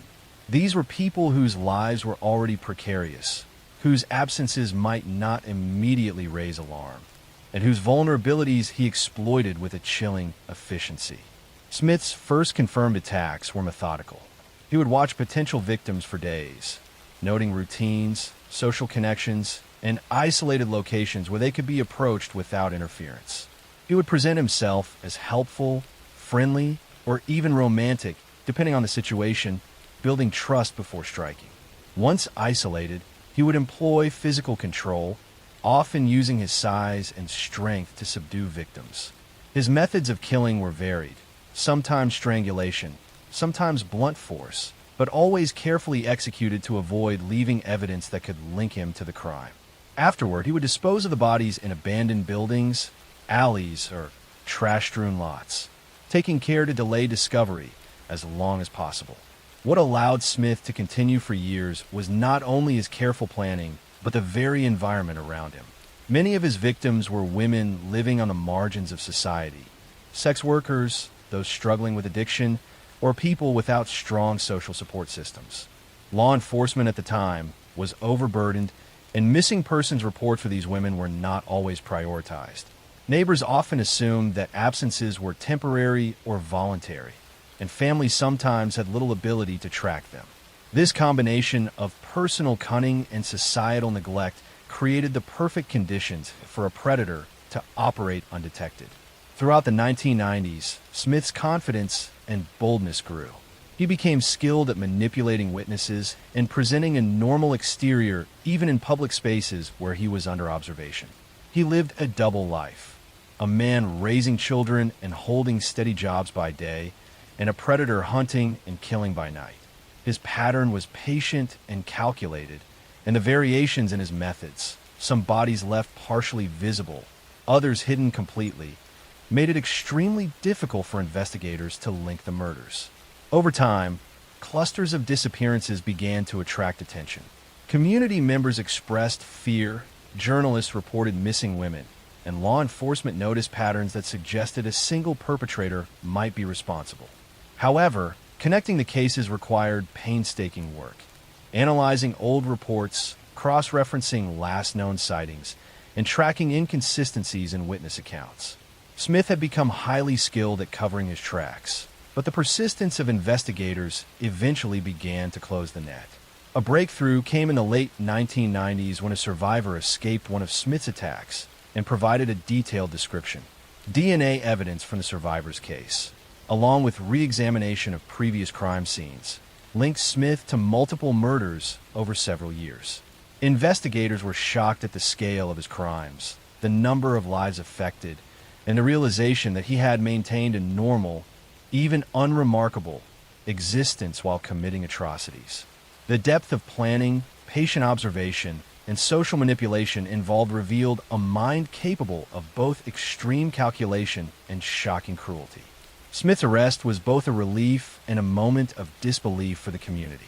People who had known him as a quiet neighbor, a father, a friend, struggled to reconcile the ordinary man they thought they knew with the calculated killer he had become. Families of victims, some of whom had spent years searching for answers, finally had confirmation of what had happened, though the relief was mixed with a grief that could never be fully healed. The trial was exhaustive. Prosecutors presented overwhelming evidence, witness testimony, DNA matches, detailed reconstructions of his crimes, and accounts of his planning and manipulation. Victims' families recounted stories of the women's lives before they were lost, humanizing people who had sometimes been overlooked because of their social status. Smith's defense tried to argue mitigating factors, including his upbringing and alleged psychological issues, but the jury was convinced by the clear pattern of premeditation, control, and predation. He was convicted on multiple counts of murder and sentenced to life without the possibility of parole. Even after his conviction, the impact of Smith's crimes continued to ripple through the community. The murders exposed vulnerabilities in society, the marginalization of certain populations, gaps in law enforcement response, and the challenges of tracking crimes that spanned years in neighborhoods. It forced reflection on how predators exploit both human behavior and systemic neglect, and how patience, cunning, and normalcy can mask extraordinary danger. Next story. I am going to tell you the story of Michael Hughes, a man whose outward appearance of stability and normalcy hid a chilling life of manipulation, control, and murder. He lived quietly in suburban Atlanta, Georgia, a seemingly ordinary man with steady employment, family ties, and a calm demeanor that allowed him to operate undetected for years. Yet beneath this ordinary surface, Hughes orchestrated a series of crimes that would shock those who eventually discovered the truth. His story is one of deception, patience, and the terrifying ways in which violence can lurk behind the facade of normality. Michael Hughes was born in 1971 in Atlanta, into a family that appeared stable but struggled with hidden tension. His father was strict, often cold, and unapproachable, while his mother tried to maintain calm amidst ongoing domestic stress. Hughes was an introverted child, highly observant, and adept at masking his feelings. Teachers noticed his intelligence, but also his emotional distance, his tendency to withdraw from peers, and occasional displays of cruelty toward animals. Early experiences of isolation and discipline shaped a personality capable of masking darker impulses while learning to manipulate those around him. In his teenage years, Hughes began exploring boundaries, testing social norms, and engaging in petty theft and deception. Unlike many adolescents, his behavior was deliberate rather than impulsive. He learned to charm adults and blend in with peers, creating a dual existence in which his public life was respectable and ordinary, while his private thoughts and behaviors were increasingly troubling. This pattern would continue into adulthood and ultimately form the framework for his crimes. By the early 1990s, Hughes had moved into a life that allowed him freedom and mobility. He found steady employment, maintained an apartment, and became active in his local community. Neighbors described him as polite, reliable, and inconspicuous. Yet while he appeared ordinary, Hughes had begun targeting individuals he perceived as vulnerable. Many of his victims were women living alone, struggling with financial hardship, or otherwise isolated. He studied their routines, behaviors, and social patterns, gaining enough knowledge to approach them without raising suspicion. Hughes's crimes were methodical. He would build trust over days or weeks, presenting himself as helpful, charming, or sympathetic. Once he had established access, he would strike with precision, using strangulation or blunt force to subdue his victims. Afterward, he would conceal bodies in abandoned buildings, wooded areas, or sometimes even in plain sight under layers of debris, relying on the slow pace of urban systems and the invisibility of his victims' social circles to delay discovery. Each act was carefully considered, and Hughes rarely left evidence that could immediately connect him to the crime. Over the course of nearly a decade, Hughes carried out a series of murders across Atlanta and surrounding counties. Law enforcement initially treated these incidents as isolated, often due to the variation in location and timing. The victims' lives, while tragically intersected by Hughes, had few overt similarities on paper: different ages, jobs, and backgrounds, which made pattern recognition challenging. Families were left with unanswered questions, grief, and uncertainty as investigations stalled or grew cold. Hughes's ability to hide in plain sight was central to his survival. He maintained employment, interacted with neighbors, and even volunteered for local community projects.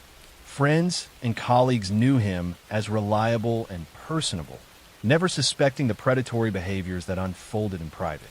His dual existence, public normalcy and private violence, is a hallmark of his method, and it allowed him to evade detection longer than many criminals who were impulsive or reckless. The investigation into Hughes's crimes intensified in the late 1990s after a pattern emerged connecting missing women and suspicious deaths. Forensic breakthroughs, including improved DNA analysis and trace evidence techniques, finally began to tie several unsolved cases together. Witness statements about a man matching Hughes's description, combined with careful tracking of his movements, narrowed the focus to him as a prime suspect. The realization that these crimes had been occurring in parallel with a seemingly ordinary life sent shockwaves through the community and law enforcement alike. Hughes was eventually arrested after a careful sting operation and examination of his personal spaces, where investigators discovered evidence linking him to multiple murders. Items recovered included personal belongings of victims, notes detailing observations, and objects suggesting the deliberate planning of his crimes. During interrogation, Hughes maintained a calm and measured demeanor, offering minimal admissions while observing investigators for weaknesses. His composure was unnerving, a final demonstration of the patience and calculation that had characterized his life and crimes. The trial was emotionally intense for families and the community. Prosecutors presented a detailed account of Hughes's methods, patterns, and the devastating impact on victims. Evidence included forensic analysis, witness testimony, recovered belongings, and patterns of manipulation and predation. Families shared memories of their loved ones, revealing the human cost of Hughes's crimes and the years of fear and uncertainty that had preceded his arrest. Hughes's defense argued mitigating factors related to childhood and psychological issues, but the overwhelming evidence of premeditation, manipulation, and cruelty led the jury to convict him on multiple counts of first-degree murder. He was sentenced to life without parole. Even after his conviction, The ramifications of Hughes's actions were profound. The case highlighted vulnerabilities in society, particularly the risks faced by marginalized or isolated individuals, and the importance of attentive law enforcement, forensic advancements, and community awareness. Families struggled with grief, investigators with the realization of missed opportunities, and the public with the unsettling awareness that someone so ordinary could hide such extraordinary violence. Michael Hughes' story is a reminder that evil can be quiet, patient, and methodical. It demonstrates how appearances can be deceiving, how predators exploit vulnerabilities and blind spots, and how communities often fail to notice danger until it is too late. It is not a story of sensationalized chaos, but of calm, deliberate horror. A man who lived among ordinary people, concealed his darkest impulses, and left a legacy of grief, fear, and reflection on the fragility of perceived safety. Next story. I'm going to tell you the story of one of the darkest crimes in British history. It is the story of Ian Brady and Myra Hindley, a couple whose charm and ordinary appearances hid a terrifying evil. In the 1960s, they kidnapped, sexually assaulted, and murdered at least 5 children, though it is believed there may have been more. The crimes took place around Manchester, England, and their victims were buried on the isolated Saddleworth Moor, giving the case its haunting name. What makes this story particularly chilling is the calculated cruelty, the manipulation of young lives, and the shocking ability of these two people to hide their crimes behind a facade of normalcy. Ian Brady was born on January 2nd, 1938, in Glasgow, Scotland. His childhood was troubled. His parents had a difficult marriage, and Brady was raised in an environment marked by strict discipline, emotional neglect, and occasional abuse. He was an intelligent boy, but socially isolated, struggling to form meaningful connections.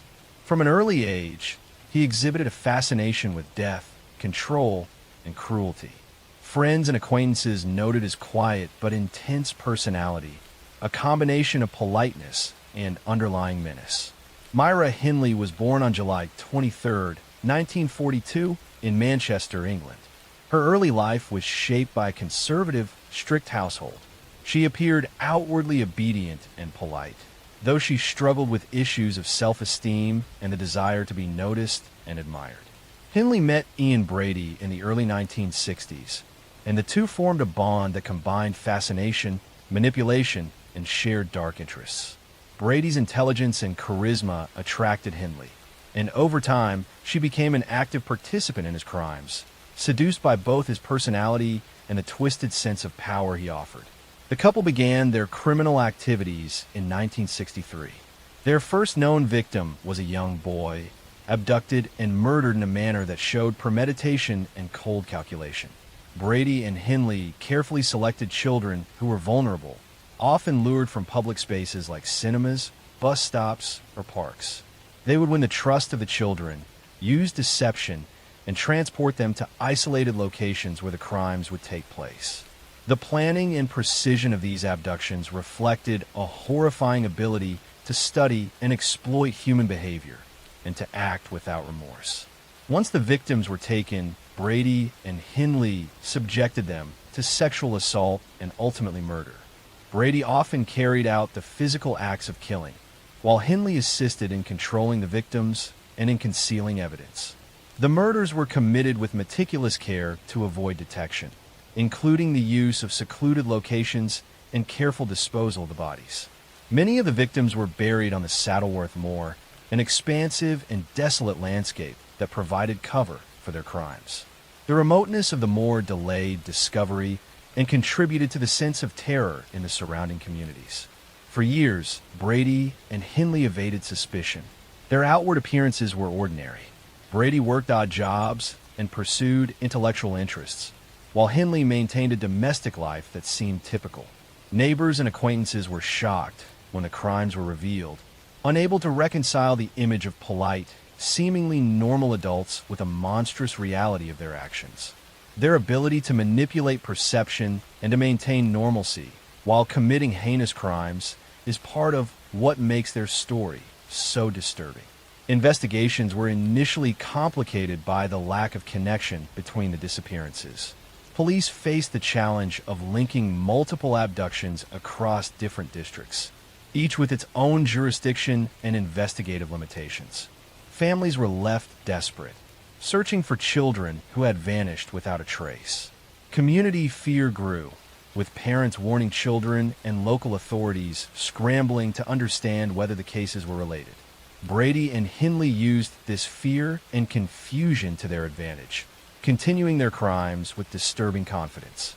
The turning point in the investigation came when police began tracing the disappearances and gathering evidence linking Brady and Hindley to multiple crimes. Witnesses, forensic evidence, and the discovery of items associated with the victims gradually painted a picture of guilt.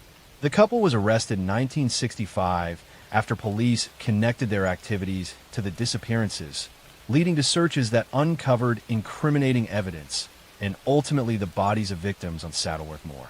The horror of the discoveries shocked the nation, confirming the fears of families who had lived with uncertainty for years. During their trials, the calculated cruelty and manipulation of Brady and Hindley were central to the proceedings. The prosecution presented a clear pattern of abduction, assault, and murder, highlighting the planning and psychological control exerted by the couple. Hindley's role was particularly scrutinized, as she appeared both complicit and influenced by Brady's dominance. Both were convicted, with Brady receiving a life sentence and Hindley also sentenced to life imprisonment. The trials emphasized the extent of their premeditation and the profound impact on victims' families and communities.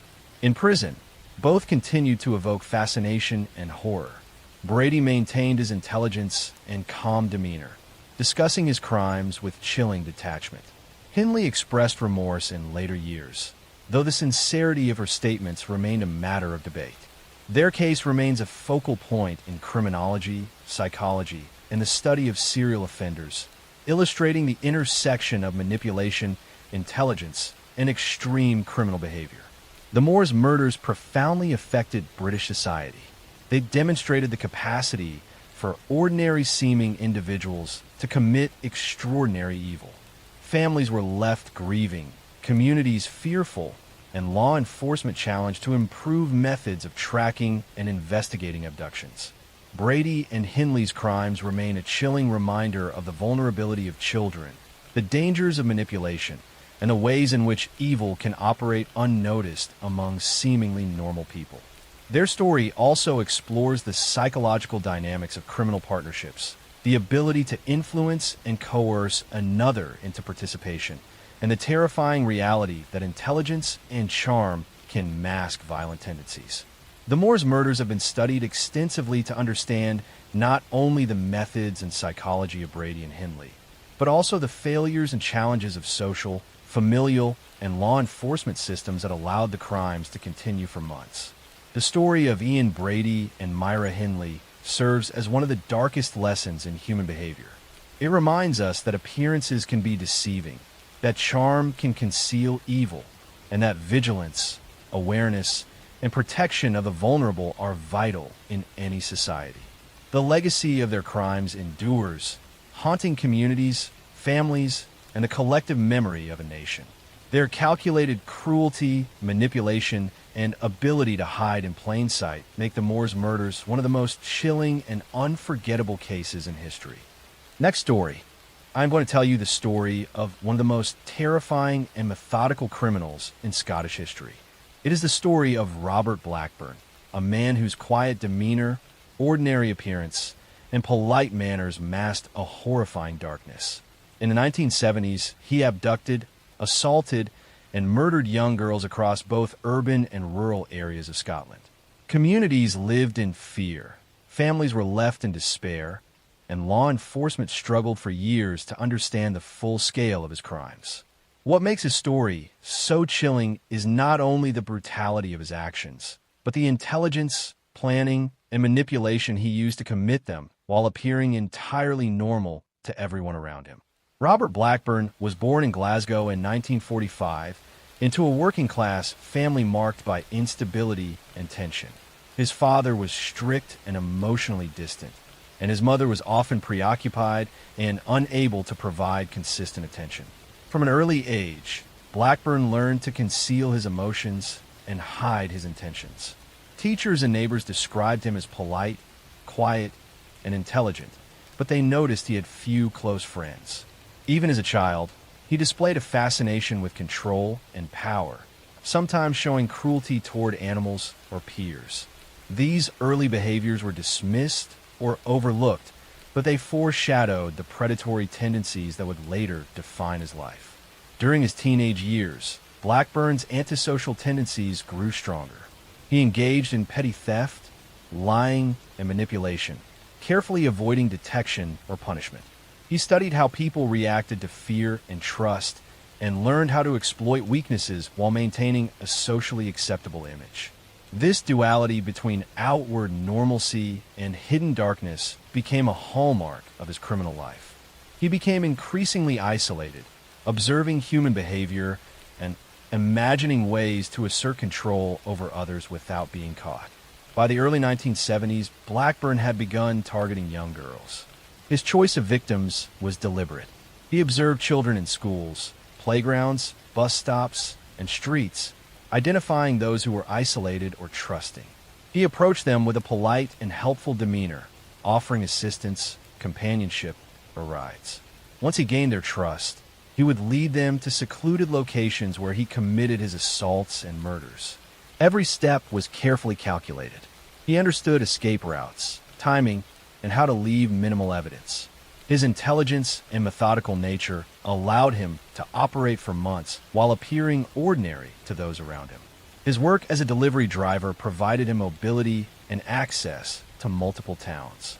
He knew the roads, shortcuts, and isolated areas where he could carry out his crimes without being seen. Communities were gripped by fear, as reports of missing girls appeared across different neighborhoods. Police initially treated each disappearance as isolated, which allowed Blackburn to continue undetected. He was patient, methodical, and observant, exploiting both human behavior and systemic weaknesses in law enforcement. The first known victim, a young girl named Fiona, was last seen walking home from school. Blackburn had watched her for days, noting her route and the time she would be alone. He approached her under the guise of help and led her to a secluded area where he committed his crime, leaving almost no evidence behind. Her disappearance devastated her family, and while the police investigated, there was no immediate link to other missing children. The second victim, Marion, was lured from her neighborhood with promises of assistance. Blackburn presented himself as trustworthy and ordinary. Once isolated, he carried out his planned violence with the same calculated precision as with Fiona. Families began to notice the pattern, but Blackburn's ordinary appearance kept him under suspicion. Over the next several months, Blackburn abducted additional girls. Each time, he studied his victims carefully, planned a route, and chose secluded areas for his attacks. He used charm and politeness to manipulate victims and maintain their trust. Witnesses often described him as polite and unremarkable, a man anyone could trust, which allowed him to operate in plain sight. Police investigations were slow and complicated by limited forensic technology and jurisdictional boundaries. Detectives noticed similarities between the victims' ages, abduction methods, and locations. Communities were fearful, parents vigilant, and children warned to stay close to home. Slowly, a profile of the perpetrator began to emerge. A man who was mobile, intelligent, organized, and capable of blending into ordinary society. A breakthrough came when authorities received tips about a delivery driver seen near multiple abduction sites. Surveillance confirmed patterns in Blackburn's movements, linking him to several cases. Forensic evidence, including personal items from victims, supported the suspicion. Witness testimony further implicated him, narrowing the investigation to Blackburn as the prime suspect. Blackburn was arrested and initially maintained his calm and polite demeanor. Evidence was overwhelming, linking him to multiple abductions and murders. He confessed in detail, describing the abductions, assaults, and murders in a chillingly methodical way, revealing his planning, psychological control, and manipulative strategies. During his trial, prosecutors highlighted the repeated, premeditated nature of Blackburn's crimes. Witnesses described the fear and anguish endured by families. Psychological experts analyzed his intelligence, manipulative skills, and lack of empathy. The court concluded that he was a calculated predator fully aware of his actions. Blackburn was convicted of multiple murders and sentenced to life imprisonment. In prison, Blackburn remained largely silent. Criminologists and psychologists studied his case extensively, analyzing the duality of his ordinary exterior and violent interior. His crimes illustrate how intelligence, patience, and outward normalcy can mask extreme criminal behavior. The impact of Blackburn's actions on Scottish society was profound. Communities were left fearful, families devastated, and law enforcement motivated to improve investigative techniques. His crimes demonstrated the dangers posed by organized, intelligent predators and the importance of vigilance and cooperation between police and communities. Robert Blackburn's story is a stark reminder of the hidden darkness that can exist behind ordinary appearances. He combined charm, intelligence, and careful planning to abduct, assault, and murder vulnerable children. The fear he inspired, the lives he destroyed, and the devastation he caused ensure that his case remains one of the most chilling in Scottish criminal history. His story continues to be studied as a warning of the dangers posed by methodical predators hiding in plain sight. Next story. I'm going to tell you the story of one of the most disturbing and methodical criminals in American history. It is the story of John Norman Collins, a man whose polite demeanor, charm, and intelligence hid a terrifying series of murders in the 1960s.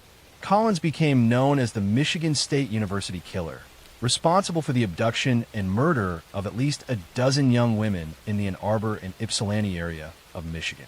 For years, his crimes created a climate of fear, baffled investigators, and devastated families. What makes this story particularly haunting is the combination of his charm, careful planning, and the ordinary appearance that allowed him to move unnoticed while committing these horrifying acts. John Norman Collins was born in 1947 in Jackson, Michigan, into a middle-class family. His father worked in construction, and his mother was a homemaker. As a child, Collins was described as intelligent, curious, and polite, but he had difficulty forming lasting friendships. He often retreated into his own thoughts and showed an early fascination with control and power over others. Some reports suggest he had a troubled relationship with his mother, who was strict and demanding, and this tension may have influenced his later behavior. He was academically capable, but often displayed antisocial tendencies, including lying, petty theft, and manipulation. As a teenager, Collins' behavior became increasingly concerning. He began to develop a fascination with sexual control and domination. He experimented with cruelty toward animals and demonstrated manipulative tendencies toward peers. Despite these warning signs, he maintained a polite and charming exterior, which allowed him to avoid serious consequences. He was able to blend into social situations, charm adults, and appear completely ordinary to neighbors and acquaintances. In the mid-1960s, Collins began targeting young women. He carefully selected victims, often women walking alone in quiet areas or traveling by car. He would follow them, gain their trust, and lure them into isolated areas where he could commit his attacks. His method was meticulous. He studied routines, locations, and habits, ensuring that he could carry out his crimes without being detected. His charm, combined with his knowledge of local geography, allowed him to move freely while instilling terror in the community.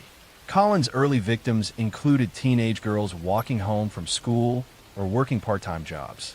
He would approach them politely, offer rides, or otherwise manipulate them into trusting him.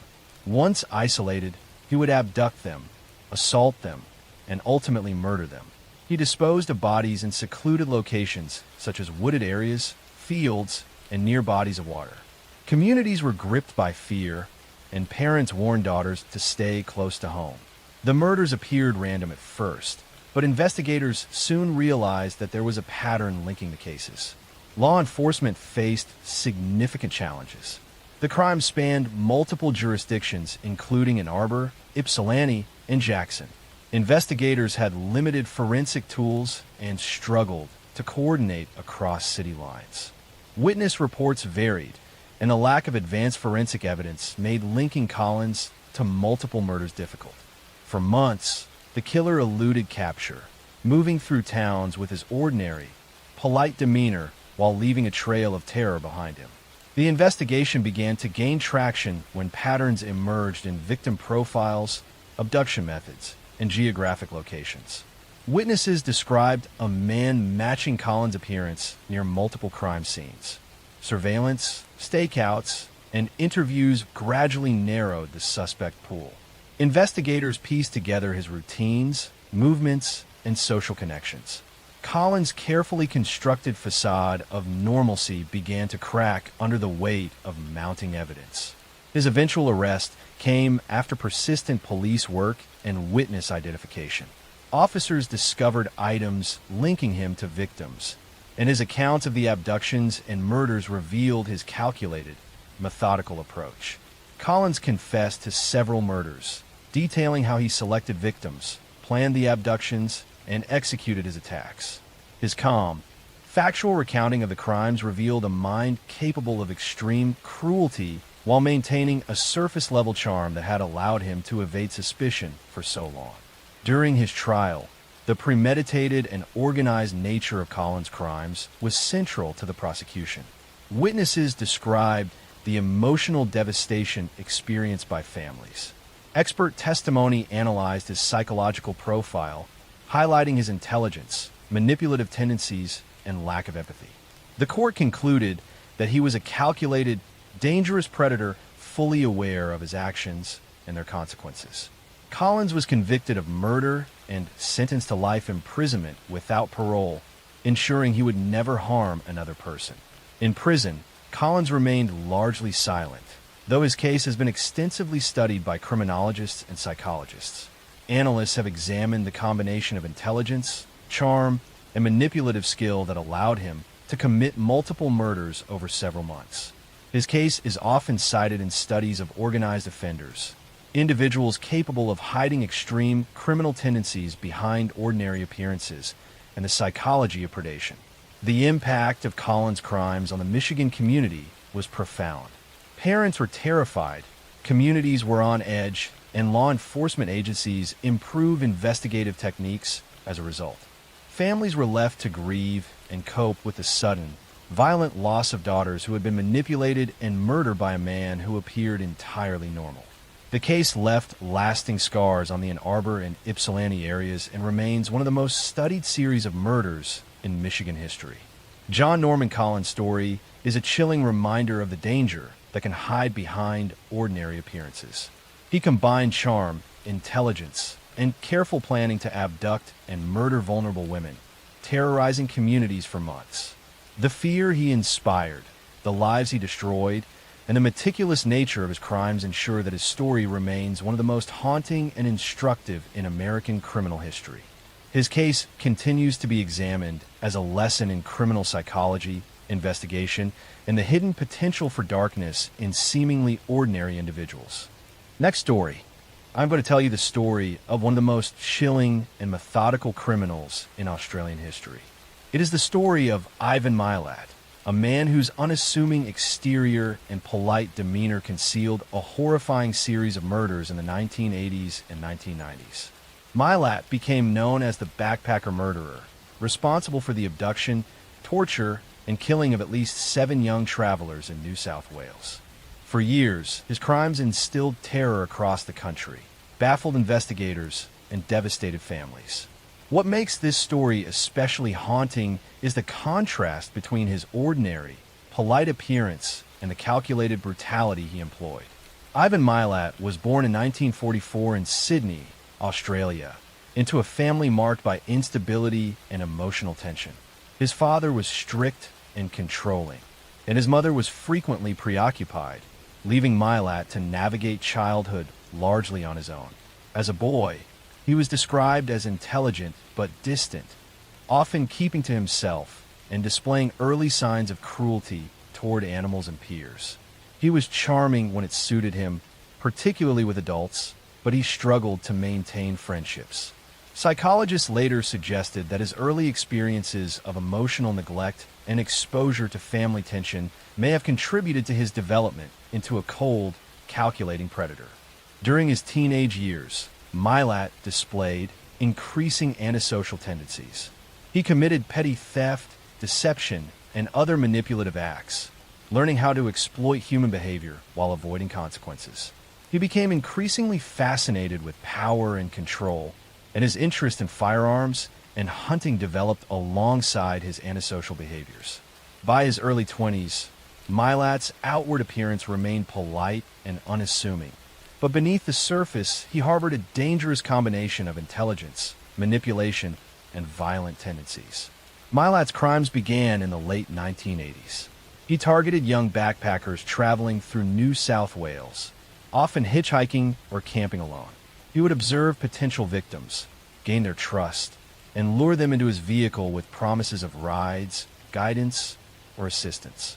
Once he had isolated them, he would abduct them to secluded areas in the forest surrounding Sydney, where he would restrain, torture, and ultimately murder them. Each attack was meticulously planned. Milat knew the terrain, escape routes, and the behavior of his victims, allowing him to operate with terrifying efficiency. The first known victims were a young couple hitchhiking through New South Wales.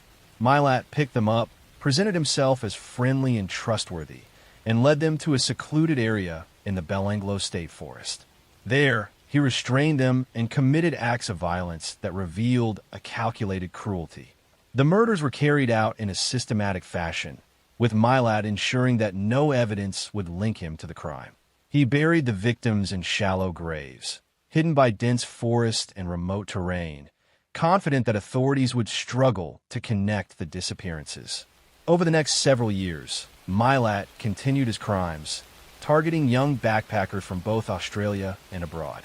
He relied on his outward appearance of normalcy and charm to avoid suspicion. Neighbors and locals described him as polite, ordinary, and helpful, unaware that behind closed doors he was committing acts of extreme violence. Communities became gripped with fear, particularly as reports of missing travelers increased and police struggled to identify patterns. Milat's meticulous planning and knowledge of the forest allowed him to remain undetected for years. Police investigations into the backpacker murders were extensive and complex. Early efforts were hindered by jurisdictional boundaries, limited forensic technology, and the transient nature of the victims, many of whom were tourists or travelers. Detectives reviewed witness accounts, patterns of disappearances, and geographic locations. Slowly, evidence began to point to a single perpetrator. Investigators noted the similarity in victim profiles, methods of abduction, and locations of remains, suggesting a highly organized offender with intimate knowledge of the area. A breakthrough came when police connected reports of missing backpackers to Milat's known movements. Surveillance, witness testimony, and careful investigation revealed a pattern of behavior. Items belonging to victims were discovered in areas Milat frequented. Forensic evidence, combined with detailed interviews, allowed authorities to build a case against him. His calm, polite demeanor initially masked the violent reality of his actions, but the mounting evidence left no doubt. Milat was arrested in 1994. Police discovered firearms, camping equipment, and other items linked to the murders. During questioning, he maintained a calm and controlled facade, but the evidence against him was overwhelming. Investigators reconstructed the abductions, assaults, and murders, detailing Milat's careful planning and methodical execution. His intelligence, patience, and manipulative skills were evident in every step of his crimes, from selecting victims to concealing evidence. During the trial, prosecutors emphasized the systematic, organized, and premeditated nature of Milat's actions. Witnesses described the fear and anguish experienced by the families of the victims. Psychological experts analyzed his personality, highlighting his lack of empathy, manipulative tendencies, and ability to maintain a false public persona. Milat was convicted of multiple counts of murder and sentenced to life imprisonment without the possibility of parole, ensuring he could no longer harm anyone.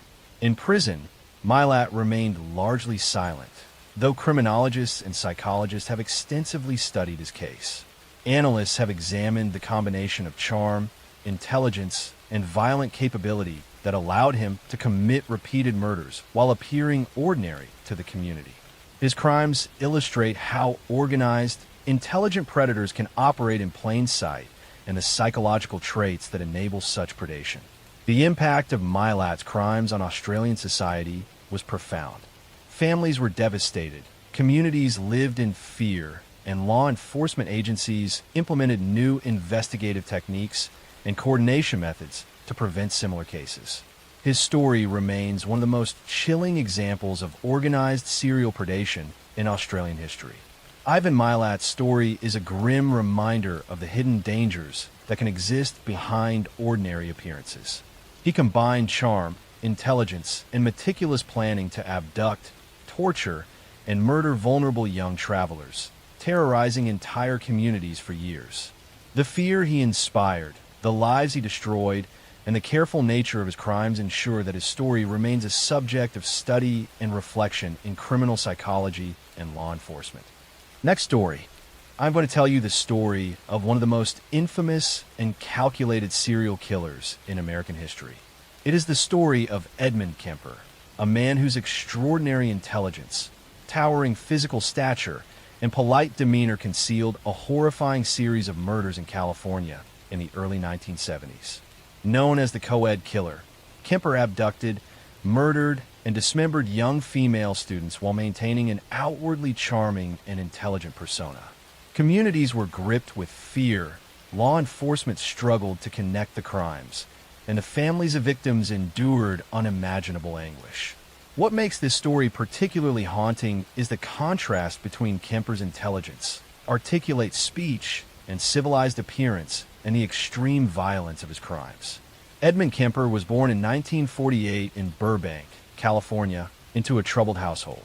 His father was controlling and emotionally abusive, while his mother was domineering and manipulative. From an early age, Kemper displayed signs of emotional disturbance. He was socially awkward, intensely curious, and frequently engaged in behaviors that alarmed those around him, including cruelty to animals and fascination with death. Psychologists later identified these childhood experiences as contributing to his violent tendencies, particularly the combination of emotional neglect and maternal abuse. During his adolescence, Kemper's antisocial behaviors intensified. He exhibited a fascination with death, murder, and control over others. He was academically capable and exceptionally intelligent, scoring well above average on standardized tests. Despite his intelligence, he struggled socially, often alienating peers and displaying erratic, aggressive behaviors. By the age of 15, he committed his first known murders, killing his grandparents in an act of extreme violence. Following this, he was institutionalized, spending time in psychiatric facilities where he underwent evaluation and therapy. Despite his early violent tendencies, he was eventually released due to his age, intelligence, and apparent capacity for rehabilitation. In the early 1970s, Kemper began a series of murders targeting young female college students in the Santa Cruz area. He would carefully select victims who were hitchhiking or traveling alone, observing their routines and gaining their trust. Once he had isolated them, he would abduct them, transport them to his home, and commit acts of extreme violence, including murder, dismemberment, and sexual assault. Kemper's planning and intelligence were evident in the careful execution of his crimes. He understood forensic procedures, controlled crime scenes meticulously, and often taunted law enforcement with the cleverness of his actions. The first known victim in this series was a young student walking along a road near Santa Cruz. Kemper approached her in a polite and non-threatening manner, offering assistance and transport. Once she accepted, he took her to a remote location, carried out his violent act, and left no immediate evidence. Over the next several months, he repeated these methods, each time carefully selecting victims, isolating them, and executing his crimes with calculated precision. Communities were terrified, and students were warned to avoid hitchhiking or traveling alone. Law enforcement faced significant challenges in connecting the murders. The victims appeared to be selected at random, and the lack of eyewitnesses made linking the cases difficult. Investigators relied on patterns of disappearances, geographic locations, and victim profiles to develop a psychological profile of the killer. They noted the high intelligence, methodical planning, and ability to manipulate and charm others, all traits that eventually pointed toward Kemper. Kemper's behavior was increasingly erratic, and he began leaving clues intentionally. He would sometimes call police with false leads or make statements that hinted at his crimes. This combination of arrogance and calculated control eventually led investigators to focus on him as a prime suspect. Police interviews and surveillance confirmed his movements and linked him to multiple abductions and murders. His knowledge of law enforcement procedures and forensic science made him a uniquely challenging suspect. Kemper's arrest occurred in 1973 after a brief but intense investigation. Law enforcement gathered sufficient evidence, including witness testimony and forensic connections, to apprehend him. He confessed in detail to multiple murders, describing his methods, planning, and psychological motivations. His calm and articulate recounting of the crimes revealed both intelligence and cold calculation, highlighting the contrast between his outward appearance and violent inner life. During his trial, prosecutors emphasized the premeditation, organization, and repeated nature of Kemper's actions. Witnesses described the fear experienced by families and communities. Psychological experts analyzed his intelligence, manipulative abilities, and lack of empathy. The court concluded that Kemper was a highly organized, intelligent predator fully aware of his actions. He was convicted of multiple counts of murder and sentenced to life imprisonment without the possibility of parole. In prison, Kemper remained highly intelligent and articulate, participating in psychological studies that have contributed significantly to the understanding of serial killers. Criminologists and psychologists have examined his behavior extensively, focusing on the combination of intelligence, charisma, and violent tendencies that allowed him to commit multiple murders while maintaining an outwardly normal appearance. The impact of Kemper's crimes on Santa Cruz and the surrounding communities was profound. Families were devastated, and students were forced to confront the reality of extreme danger in their daily lives. Law enforcement agencies reviewed investigative techniques, learned from the missteps in connecting the cases, and implemented more rigorous protocols for tracking patterns in violent crime. Edmund Kemper's story is a stark reminder of how intelligence, charm, and normalcy can conceal extreme violence. He combined meticulous planning, psychological manipulation, and physical power to abduct, murder, and terrorize young women. The fear he inspired, the lives he destroyed, and the methodical nature of his crimes ensure that his story remains one of the most studied and chilling in American criminal history. Next story. Gary Leon Ridgway was born on February 18, 1949, in Salt Lake City, Utah. He was the second of three sons in a working-class family. His father, Thomas Ridgway, worked as a bus driver, while his mother, Mary, was a retail sales clerk. The family lived a modest life, struggling financially at times, but always trying to maintain appearances of normalcy. From the outside, their household seemed unremarkable, yet within its walls lay tensions and patterns of dysfunction that would later be seen as critical to the making of a killer. As a child, Gary was shy and slow to develop academically. He struggled with reading comprehension and was held back in school more than once. Teachers noticed that he seemed detached, often staring off or failing to grasp lessons. His classmates sometimes mocked him for his lack of intelligence, and he grew up with a deep sense of inferiority. This sense of being less than others would stay with him for life, shaping the way he related to people. At home, the Ridgway family environment was strained. Gary's father often complained about sex workers, speaking of them with contempt. He frequently shared disturbing stories about encounters he had witnessed while driving his bus route near Seattle, where prostitution was common. At the same time, Gary's relationship with his mother was complicated. She was described as domineering, strict, and sometimes humiliating toward him. Gary later spoke of feeling confused by his mother's behavior, especially when she scolded him harshly even as she also cared for him physically in ways that left him with troubling, conflicted emotions. As Gary entered adolescence, he began to show troubling signs of suppressed rage. At the age of 16, in what would later be remembered as a shocking foreshadowing of his adult crimes, he lured a 6-year-old boy into the woods and stabbed him. The child survived, but the act revealed a dangerous side of Gary that no one around him truly recognized or understood at the time. It was brushed off as an isolated incident, and Gary moved forward with his life as though nothing had happened. After finishing high school, Gary joined the Navy. He was deployed to Vietnam, where he was exposed to the chaos of war and the widespread use of sex workers among soldiers. He contracted gonorrhea during his service, which filled him with a mixture of guilt and anger, emotions that later became tied to his view of women.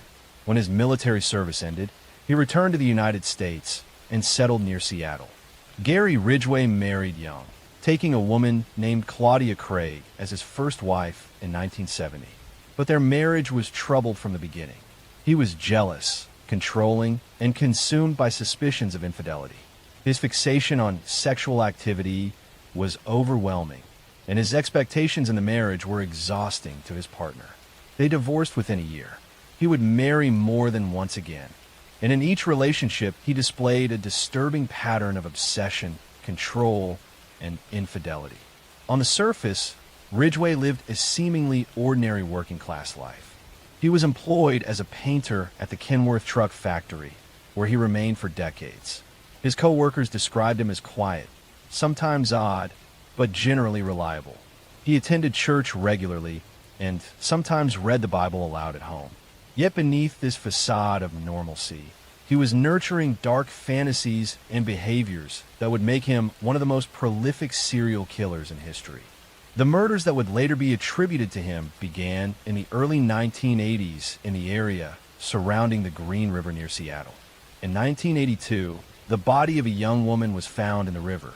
Within weeks, more bodies were discovered, all of them women, many of them known to be sex workers or runaways. The victims were often strangled, sometimes with ligatures, and their bodies were left in wooded areas, ravines, or the river itself. The pattern became clear to investigators. They were dealing with a serial killer who targeted vulnerable women, lured them to his vehicle, murdered them, and then disposed of their bodies in clusters across the landscape. The press soon dubbed him the Green River Killer, a name that would haunt the Pacific Northwest for decades. The investigation quickly became one of the largest in American history. Task forces were formed, dozens of detectives and FBI profilers were assigned, and yet the killer remained elusive. Ridgway himself was interviewed as early as 1983. He admitted to knowing some of the victims and to picking up sex workers, but he was calm, cooperative, and passed a polygraph test. Without concrete evidence, the investigators let him go. Meanwhile, the bodies continued to accumulate. Throughout the 1980s, women kept vanishing from the Seattle area, many of them last seen near Pacific Highway South, a stretch of road notorious for prostitution. Their remains were later found in clusters in wooded dumping sites that Ridgway returned to more than once. He often revisited the corpses to perform acts of necrophilia, an element of his crimes that remained hidden until his eventual confessions. For years, the task force chased leads, investigated suspects, and tried new forensic methods. Among those who assisted was Robert Keppel, a detective who had previously investigated Ted Bundy. Bundy himself, sitting on death row in Florida at the time, even offered to help profile the Green River Killer. Bundy suggested that the killer likely revisited the bodies and that he chose vulnerable women because he knew their disappearances would draw less attention. At the time, investigators considered Bundy's insights, but still lacked the evidence to make an arrest. Ridgway's double life continued into the 1990s. He remarried, held his job steadily, and maintained a bland suburban existence. Neighbors described him as unremarkable, sometimes friendly, sometimes odd. Few suspected that the quiet man who mowed his lawn and attended barbecues was hiding the darkest of secrets. The break in the case came with the advancement of DNA technology. In the late 1990s and early 2000s, samples that had been preserved from the victims were tested using new methods. Semen found on several victims was matched conclusively to Gary Ridgway. In 2001, nearly 2 decades after the first murders, Ridgway was finally arrested. The arrest shocked those who knew him.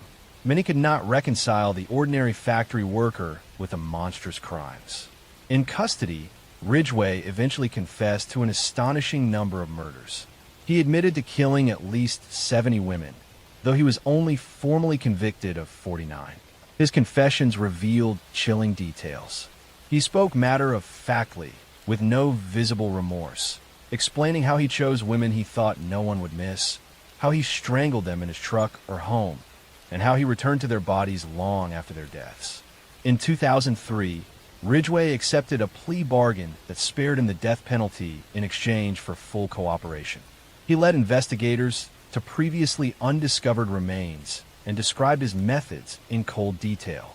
The families of the victims attended hearings, listening as he recounted the deaths of their loved ones. For many, it was a devastating experience, but it also brought answers after decades of uncertainty. Ridgway was sentenced to life in prison without parole, serving his time at the Washington State Penitentiary. He remains there to this day, one of the most prolific serial killers in United States history. Story 2. John Wayne Gacy was born on March 17, 1942, in Chicago, Illinois, into a blue-collar family of Polish and Danish descent.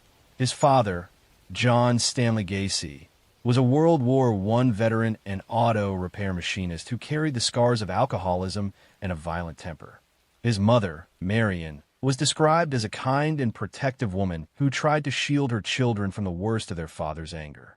John Wayne, known in the family simply as Johnny, was the second of 3 children, with 2 sisters who were close to him throughout his life. From an early age, Gacy's relationship with his father was one of fear and disappointment. The elder Gacy often belittled his son, calling him weak and stupid, mocking him for not being athletic, and sometimes beating him for minor infractions. Johnny longed for approval that never came. Even as he grew older and achieved small successes, his father dismissed him.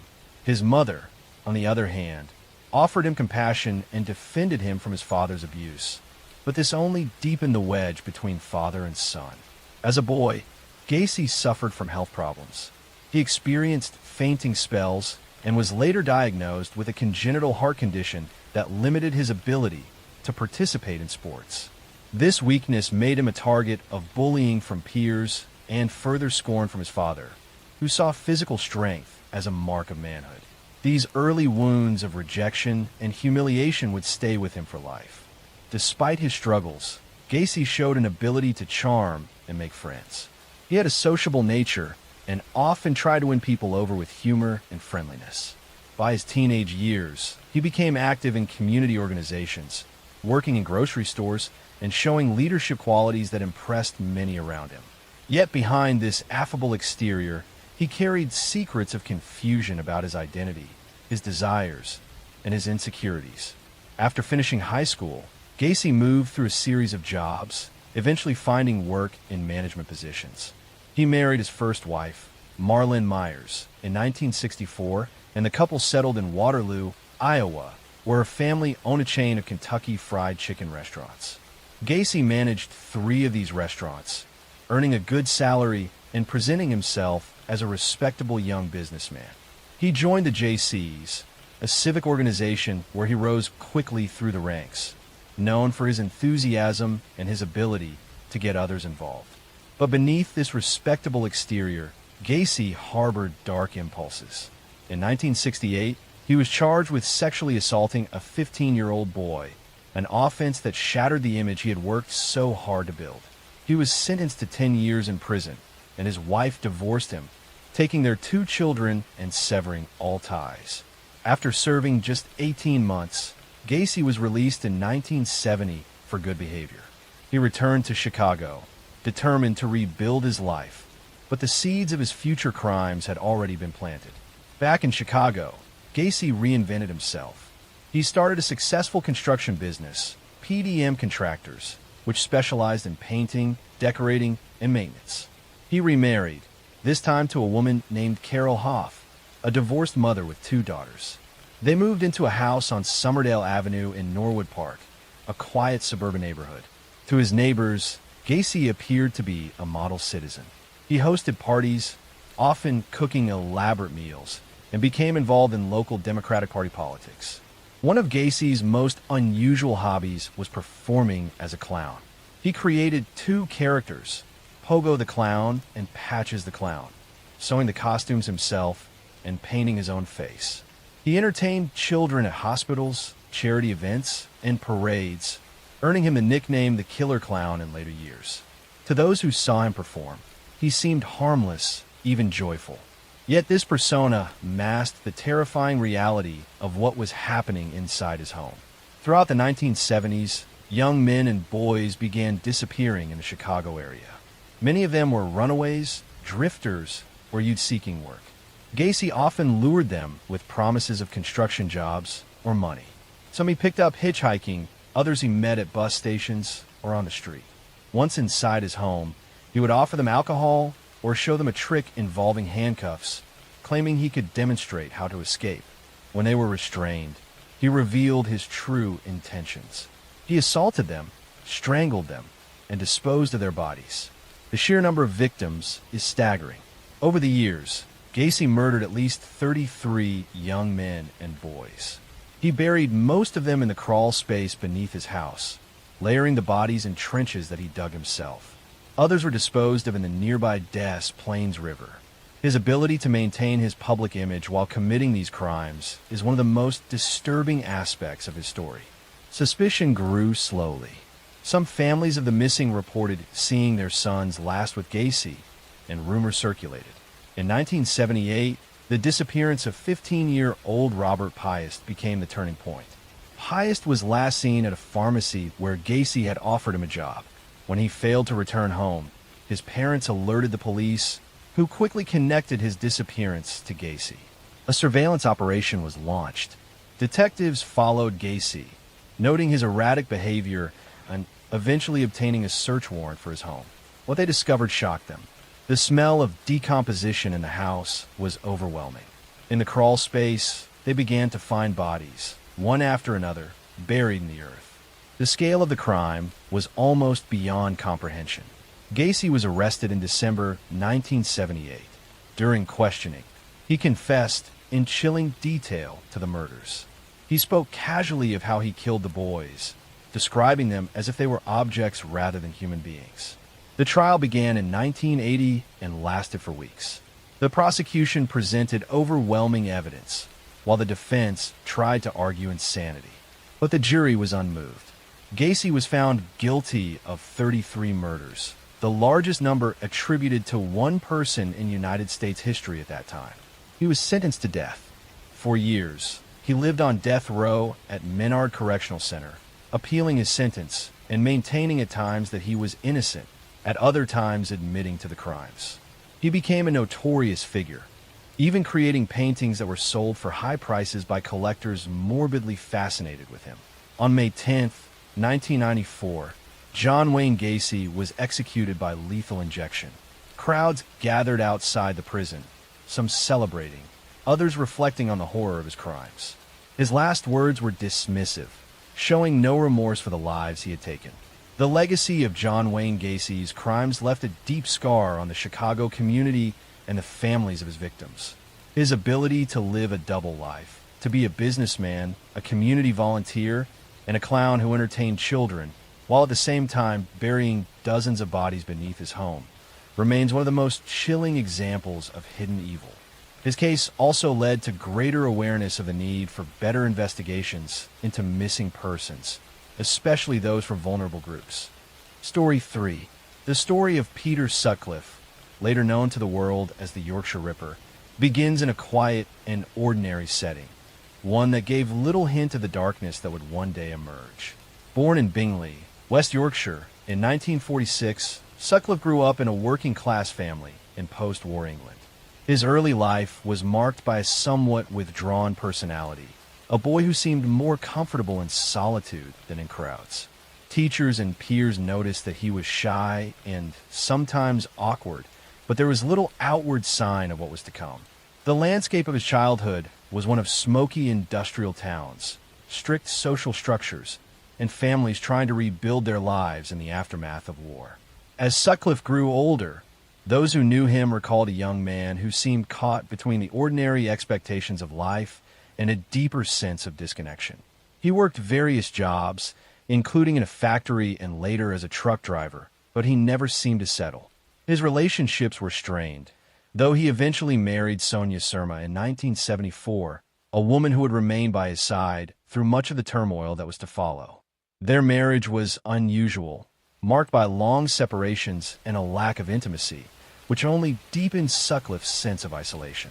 The crimes that would bring his name into infamy began in the mid-1970s. Between 1975 and 1980, women in the north of England began to be attacked with shocking brutality. Many were sex workers, living vulnerable lives on the margins of society. Others were simply ordinary women going about their daily routines. The killings were marked by a distinctive pattern, with the use of a hammer and a sharpened instrument that inflicted terrible injuries. The attacks were sudden, frenzied, and deeply violent, leaving behind scenes of horror that confounded the police and terrified the public. The press quickly seized upon the fear, labeling the unknown killer the Yorkshire Ripper, an echo of the Victorian-era Jack the Ripper murders in London. The name stuck, and with it came a wave of public panic. Women across the north of England lived under a shadow of dread, avoiding nighttime travel, staying in groups, and fearing the possibility that the next victim could be anyone. The climate of fear grew so severe that it reshaped social life, particularly for women, and placed immense pressure on law enforcement to find the culprit. The investigation, however, was plagued by mistakes. The West Yorkshire Police launched one of the largest manhunts in British history, interviewing thousands of men, compiling endless files of information, and struggling under the weight of both public expectation and their own internal errors. A major setback came in the form of the so-called Wearside Jack hoax. A man with a strong Sunderland accent sent letters and tapes to the police claiming to be the killer. The police, convinced of the authenticity of the recordings, diverted significant resources to focus on suspects with similar accents. In reality, the letters and tapes were fraudulent, later proven to have been sent by John Samuel Humble, a man with no connection to the actual murders. This misdirection allowed Sutcliffe to continue his killings while the investigation drifted off course. By the end of the decade, the list of victims had grown. Women such as Wilma McCann, Emily Jackson, Irene Richardson, Patricia Atkinson, Jay McDonald, and many more had lost their lives in horrifying circumstances. Some victims were young women with children, others elderly, some students or shop assistants. Each case carried with it grief and devastation for families and communities, while the broader society lived with the constant unease of not knowing when or where the killer would strike next. Despite being interviewed by the police multiple times, Sutcliffe managed to avoid capture. He explained away inconsistencies, charmed his way out of suspicion, and benefited from the disorganization of the investigation. Files were misplaced, connections were overlooked, and the sheer scale of the inquiry left gaps through which Sutcliffe slipped repeatedly. The frustration of the detectives mounted, and the anger of the public grew. Women's rights groups organized protests, demanding greater safety and accountability, and criticizing the police for failing to protect the vulnerable. The breakthrough finally came in January 1981. Sutcliffe was arrested in Sheffield after police officers noticed false number plates on his car. Inside the vehicle, they discovered tools that connected him to the series of murders. Further investigation revealed bloodstains, weapons, and other evidence that left little doubt as to his guilt. Once in custody, Sutcliffe confessed to many of the murders, speaking in a detached and almost casual manner that shocked investigators. He claimed that he had been commanded by voices, a supposed divine directive to rid the world of prostitutes. Whether this was a genuine delusion or an attempt to craft a defense is still debated, but it became a central element of his trial. In May 1981, Sutcliffe stood trial at the Old Bailey. The proceedings gripped the nation as the court heard testimony about the murders, the botched investigation, and Sutcliffe's mental state. His defense argued diminished responsibility, claiming he suffered from paranoid schizophrenia.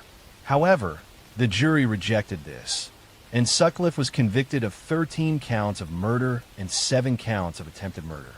He was sentenced to 20 concurrent life terms in prison, a sentence later upgraded to a whole life tariff, ensuring that he would never be released. The aftermath of the case left lasting scars on British society. Families of the victims struggled with grief for decades, while the surviving victims bore the trauma of their attacks. The failures of the police investigation led to a major public inquiry, which criticized the West Yorkshire police for their mishandling of the case and recommended sweeping reforms. The Wearside Jack hoaxer was eventually unmasked and imprisoned years later, adding another tragic dimension to the story of misdirection and lost lives. Sutcliffe himself spent the rest of his life in custody, moving between prisons and psychiatric facilities. He was attacked several times by fellow inmates and lived under heavy guard. His health declined in later years, and he died in 2020 after contracting COVID-19, bringing an end to the life of a man whose crimes had cast a shadow over an entire generation. The story of the Yorkshire Ripper remains one of the most haunting chapters in British criminal history. It is a tale not only of violence and cruelty, but also of systemic failure, public fear, and the resilience of those who demanded justice. It reveals how the actions of one man can alter the lives of countless others, and how institutions meant to protect can falter under pressure. For decades, it has served as a cautionary reminder of the need for vigilance, fairness, and the protection of society's most vulnerable. Story 4. The story of Richard Ramirez, who would become infamously known as the Night Stalker, begins far from the bright lights of Los Angeles, in El Paso, Texas, where he was born in February 1960. He grew up in a troubled household, the youngest of 5 children in a working-class Mexican-American family. His father was strict and often abusive, and young Richard, called Richie by his family, began spending long hours away from home to avoid conflict. He slept in cemeteries as a child, he wandered the streets at night, and he grew up surrounded by influences that were anything but stable. From an early age, Ramirez was exposed to violence and darkness that would shape him forever.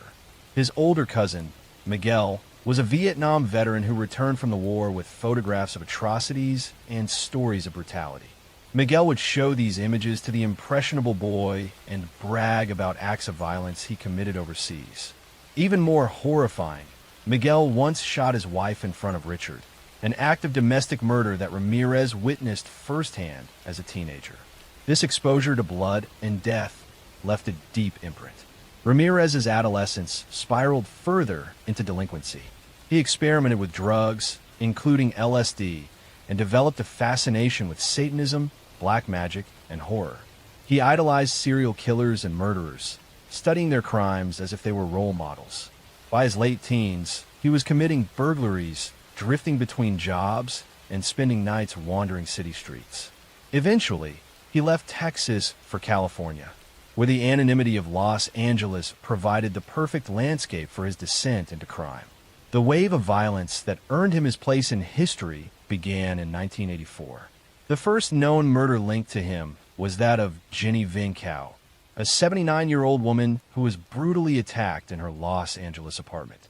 Her death bore the hallmarks of the savagery that would characterize many of his crimes: forced entry, overwhelming violence, and sexual assault. At first, the murder seemed isolated, but within months, the pattern grew. In 1985, Los Angeles was gripped by terror. Ramirez embarked on a spree of home invasions, murders, rapes, and assaults that appeared almost random in their targets.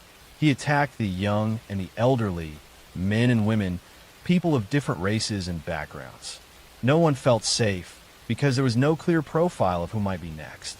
He entered homes at night, often through unlocked windows or doors, and his victims woke to unspeakable violence. Some were shot, others stabbed, many bludgeoned. He left behind scenes of horror that investigators struggled to connect at first, but soon the public and police alike realized they were facing one of the most sadistic criminals in modern American history. Ramirez developed a ritualistic pattern. He used guns, knives, or blunt objects. He often assaulted women sexually, sometimes in front of their partners or children. He forced his victims to swear to Satan, leaving behind pentagrams drawn in lipstick or carved into skin. The press seized on these satanic connections, fueling fear that the Night Stalker was not merely a murderer, but part of something even darker. The city of Los Angeles descended into paranoia. Hardware stores sold out of locks and guns. People double-bolted doors, installed alarms, and slept with weapons nearby. The heat of the summer in 1985 made this even more difficult, as residents kept their windows closed in fear. Every creak of the night became a cause for panic. The randomness of Ramirez's targets made him particularly terrifying. Unlike other killers who focused on specific types of victims, Ramirez struck without pattern, so no one felt safe. The police worked tirelessly, but Ramirez proved elusive. He used stolen cars, switched weapons, and left behind little that could lead directly to him. He killed in Los Angeles, but also traveled north to San Francisco, committing murders there as well, widening the scope of the hunt. A breakthrough came when a fingerprint lifted from a stolen car matched Richard Ramirez, whose criminal record included prior arrests. His face was soon plastered across newspapers and television screens, and the entire state knew his name. The capture of Richard Ramirez was almost cinematic in its drama. In August 1985, a resident in East Los Angeles recognized Ramirez from a newspaper photo. By chance, Ramirez had entered a local store and noticed his own face staring back at him from headlines. He attempted to flee, but was chased by a group of local residents. They cornered him, beat him, and held him down until police arrived. The Night Stalker had been brought down not by elite detectives, but by ordinary citizens who refused to let him escape. His trial was one of the most sensational in American history. Beginning in 1989, it stretched on for months, marked by shocking testimony, graphic evidence, and Ramirez's own disturbing behavior. He frequently flashed a pentagram drawn on his hand, shouted "Hail Satan" in court, and showed no remorse. His demeanor made him both feared and strangely idolized. Some followers wrote him love letters and attended his trial, drawn to his image as a dark antihero. But for the families of his victims, the trial was an agonizing ordeal, forcing them to relive the horrors inflicted by a man who seemed to revel in their pain. Ultimately, Ramirez was convicted of 13 murders, 5 attempted murders, 11 sexual assaults, and 14 burglaries. The evidence was overwhelming, and the jury sentenced him to death.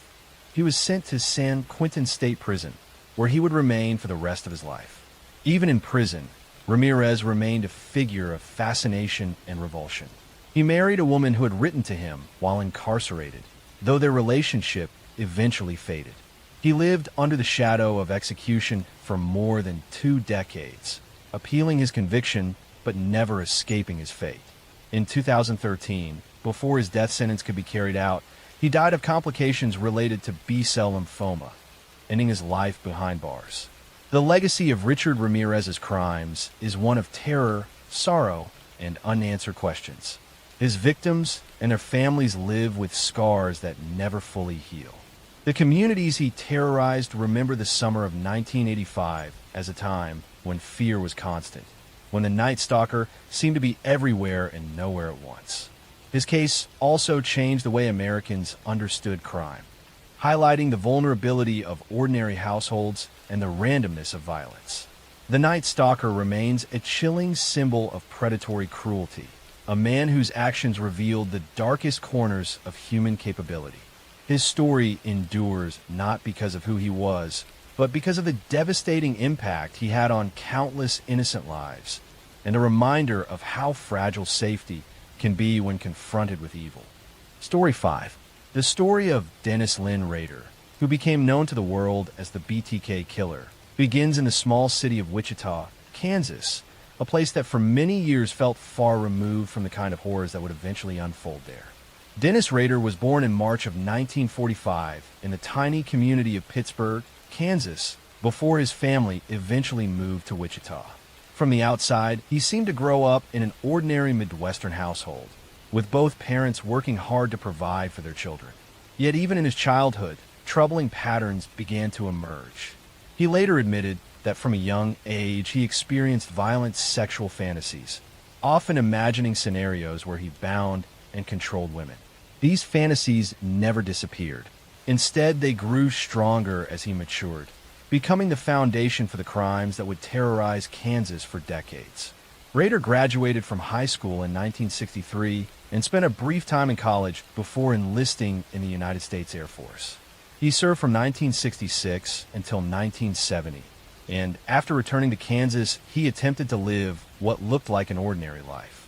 He married his wife Paula in 1971, settled down in the Wichita area, found steady work first in a meat packing plant and later with an outdoor supply company, and eventually became a compliance officer for the city of Park City, a suburb of Wichita.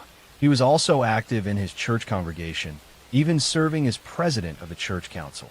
To neighbors and colleagues, he seemed strict and somewhat odd, but far from dangerous. No one could have imagined the hidden life he was leading. The first known murders attributed to Rader occurred in January of 1974, when he entered the home of the Otero family in Wichita. Inside were Joseph and Julie Otero and two of their young children. What unfolded that morning was an act of unimaginable violence.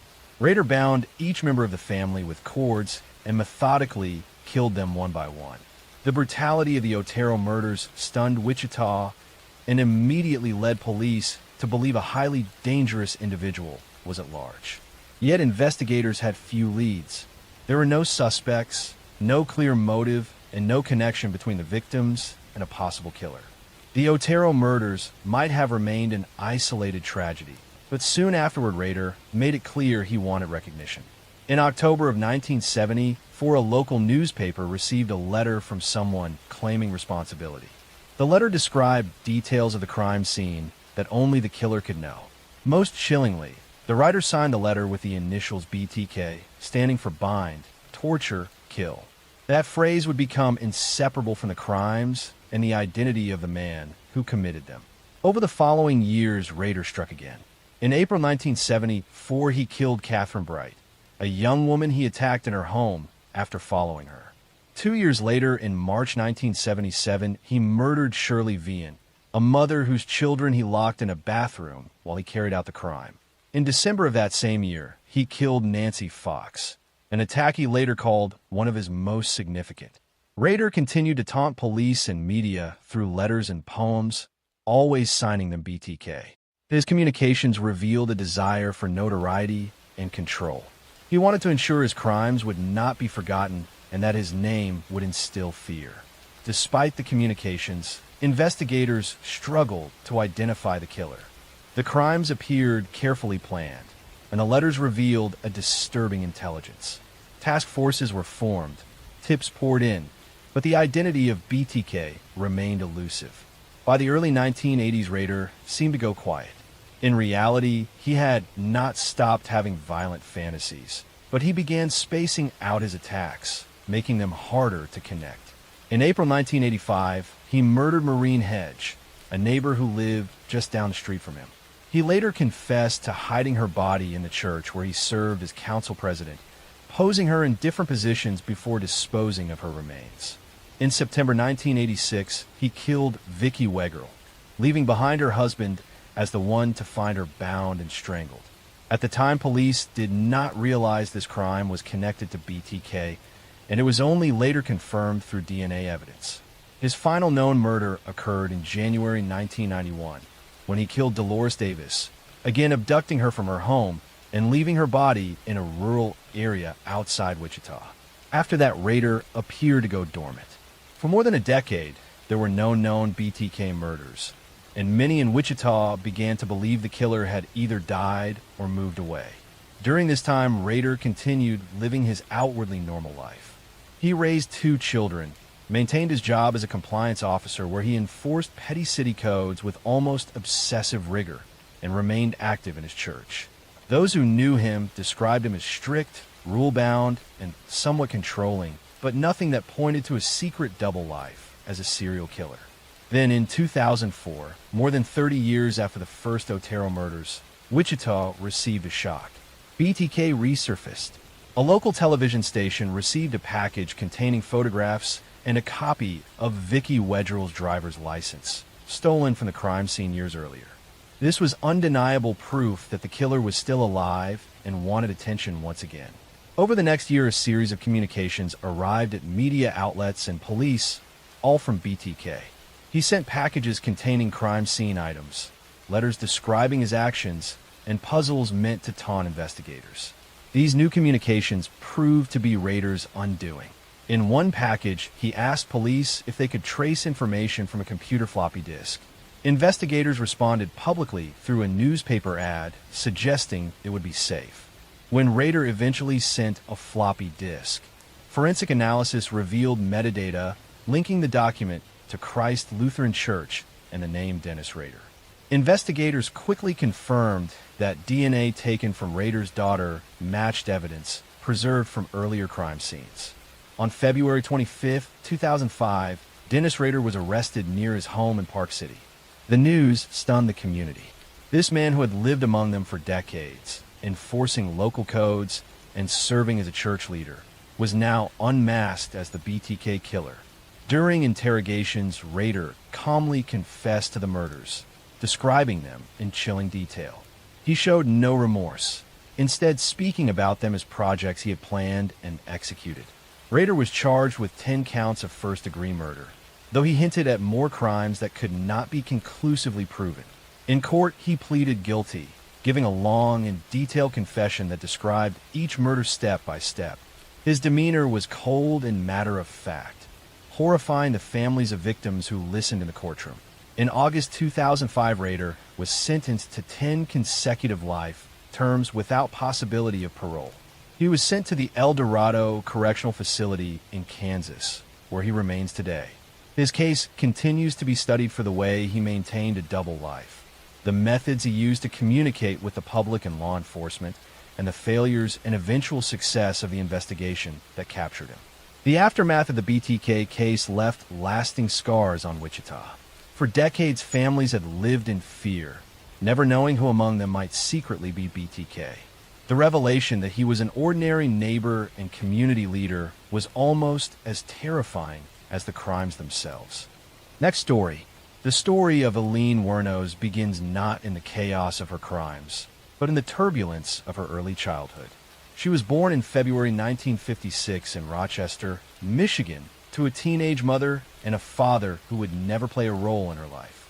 Her father was a convicted child molester who ended up in prison, later taking his own life, and her mother abandoned Eileen and her brother when Eileen was only a toddler. The two children were left to the care of their grandparents, a home that was supposed to provide safety, but instead became another environment of instability and abuse.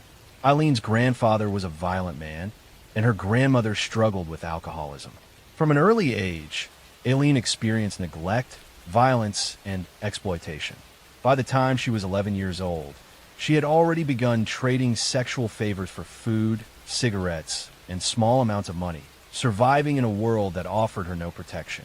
She became pregnant as a teenager after being assaulted, and her baby was given up for adoption. Soon after, she was expelled from her home, left to survive entirely on her own. Her teenage years unfolded on the margins of society. She hitchhiked across states, lived outdoors, and engaged in sex work to sustain herself. Eileen's life became a cycle of transient relationships, brushes with the law, and survival through whatever means she could find. She was arrested multiple times for theft, fraud, and disorderly conduct. The years hardened her, stripping away any sense of stability or belonging. By the late 1980s, Wuornos was living in Florida, still drifting and surviving as a sex worker along highways. It was there, beginning in 1989, that her violent crimes began. Unlike many serial killers who targeted specific groups for twisted psychological reasons, Wuornos's murders were bound up with her own life circumstances. She claimed she killed men who had picked her up for sex when they became violent or attempted to assault her. But prosecutors would later argue her crimes were calculated robberies, carried out under the guise of self-defense. Her first known victim was Richard Mallory, a 51-year-old man who picked her up along a Florida highway. In December 1989, his body was discovered abandoned in his car, shot multiple times. At first, the murder seemed like an isolated case, but over the next year, more bodies appeared. The victims were all men, found along roadsides or in wooded areas, killed with a gun, and often robbed of their belongings or vehicles. As the body count rose, eventually reaching 7 confirmed murders, fear spread through Central Florida.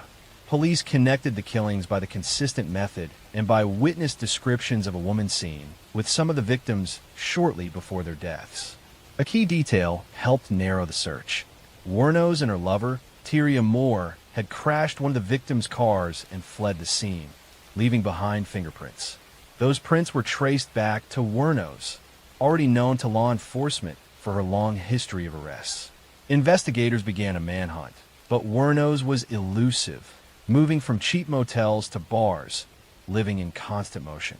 In January 1991, police finally caught her at a biker bar in Daytona Beach. She was arrested without incident, though she maintained a tough and defiant demeanor.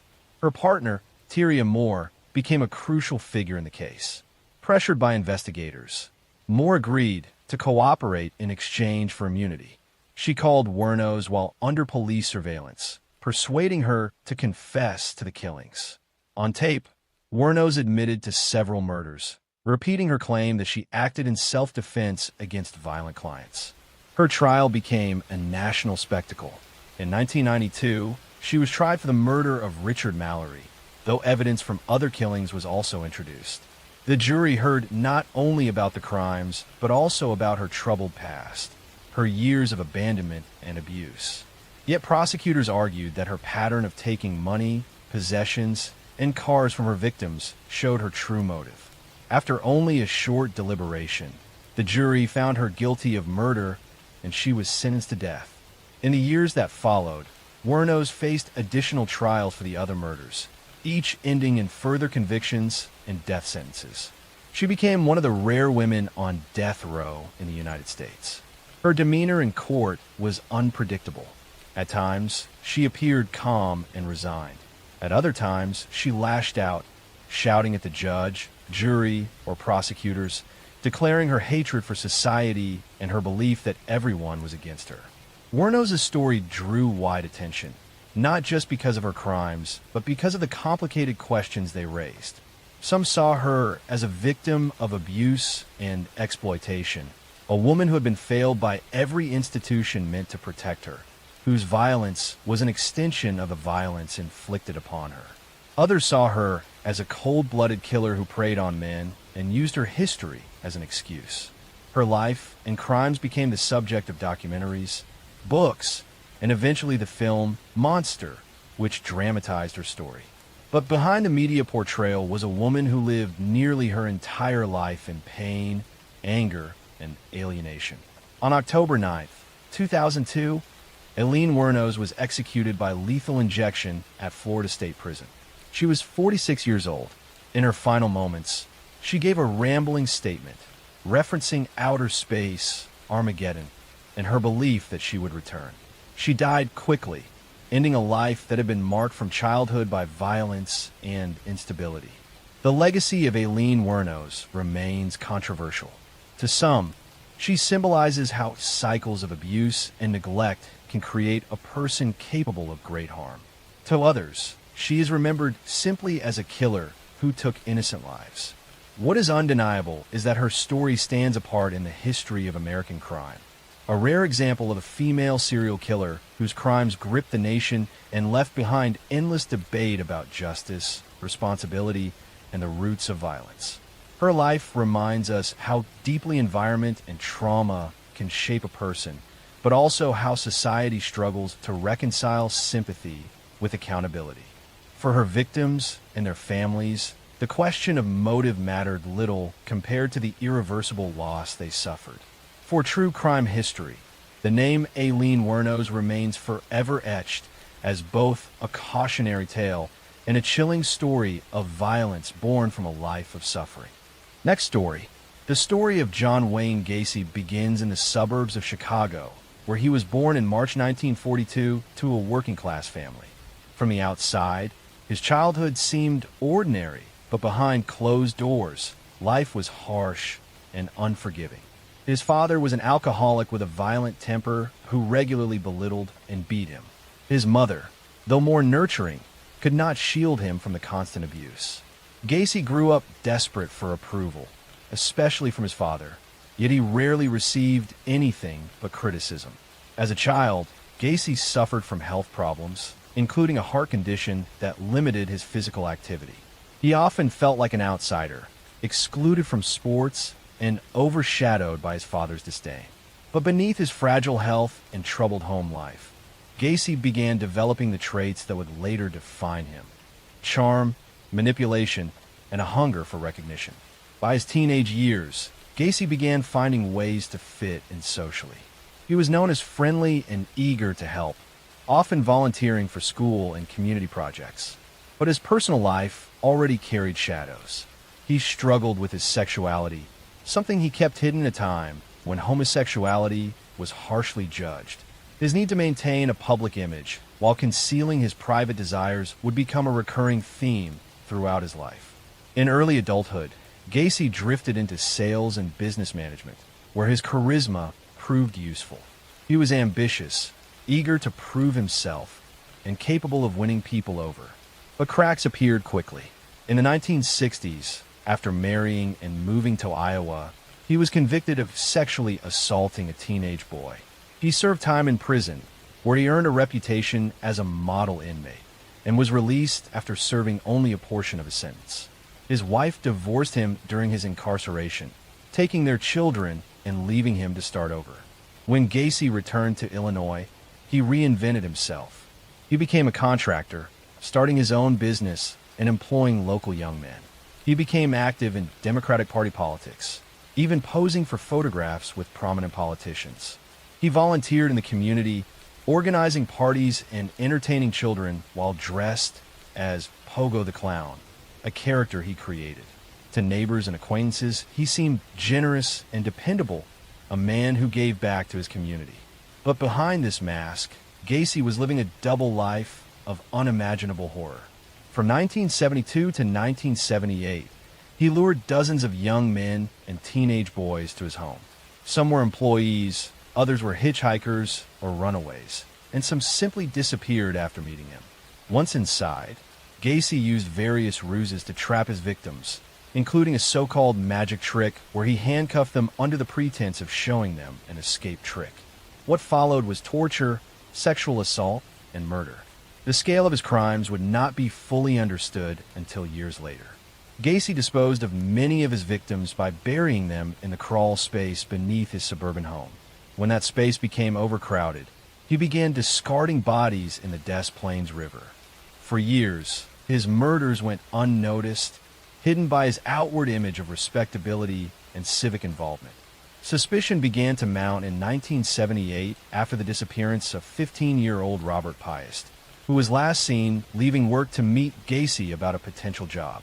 When police investigated, they quickly connected Gacy to the boy's disappearance. A background check revealed his prior conviction for sexual assault, raising alarm. Detectives began surveillance on Gacy, following him around the clock. As they built their case, they gathered witness statements and evidence linking him to other missing young men. The pressure mounted, and Gacy, increasingly paranoid, began drinking heavily and confiding straight